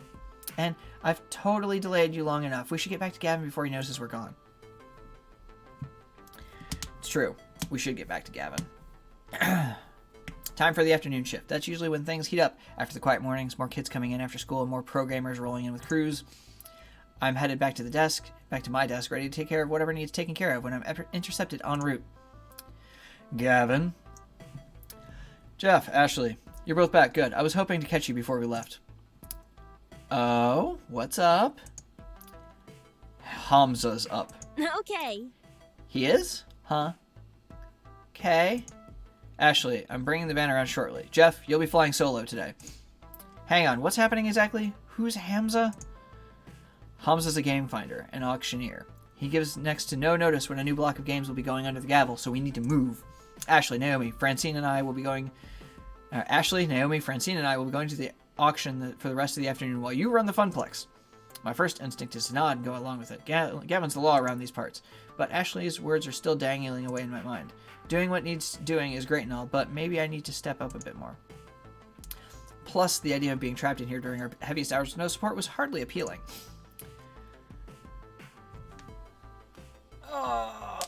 Let's see here.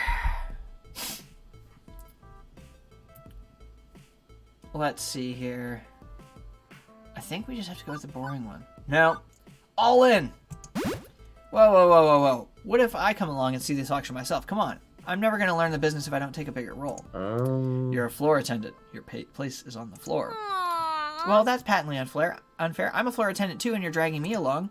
I feel like such a weird third wheel at those auctions anyway. Let Jeph be the third wheel, and let me handle the floor. I'll be the finest third wheel you've ever met. Trust me. I want to do more things than I've been doing. Different things, new things, showing some initiative, like... I suppose it wouldn't change much to bring Jeph instead, but no costume time today, Ashley. I need non-plush fingers in duty in case of ticket jams. Pinky can stay in storage for the afternoon. I'm just happy to be helping folks out, one way or another. I need to go get the van. Wait out front, please. We'll probably be closed by the time you get back, so I'll see you in the morning. Floor attendant Ashley, away! Leaving me waiting outside with my 2 traveling companions. Alright, we're gonna go ahead and save here. Yes, I want to overwrite my save. And I think that brings us to the end of the stream for today. I'm so glad we were able to keep some people here. Thanks for coming out. This is all part of my ongoing mission to try to make affiliate so that my stream will show up higher up the chain in search results and the like. Because every year I run a charity called JephCon. We raise money for mental health charities. We previously have raised money for the American Foundation for Suicide Prevention. This year we're shifting gears a bit and focusing more on a kind of like self-harm charity, To Write Love on Her Arms. They do a lot of amazing work, and I'm really happy to be working with them to raise money. So the more people we can get watching this channel, the more likely I am that I hit affiliate before JephCon, which means the more people that will see that, which means the more people will donate money, which means more money going to Write Love on Her Arms. So if you're watching now and you're not already following, hit that follow button. If you are, thank you so much for coming out. We got a couple of new followers today, and I'm really appreciative of all of you. So thank you so much. We'll do this all again here in... Well, it's going to be every Monday from 2 to 5. we're going to be playing games. Usually it'll either be something like this, where it's like lighter and just kind of lets me practice my various vocal shenanigans, or doing D&D prep, Magic Arena, which I'm very bad at, but I continue to play. But yeah, thank you so much for coming out, and I will see you all next time.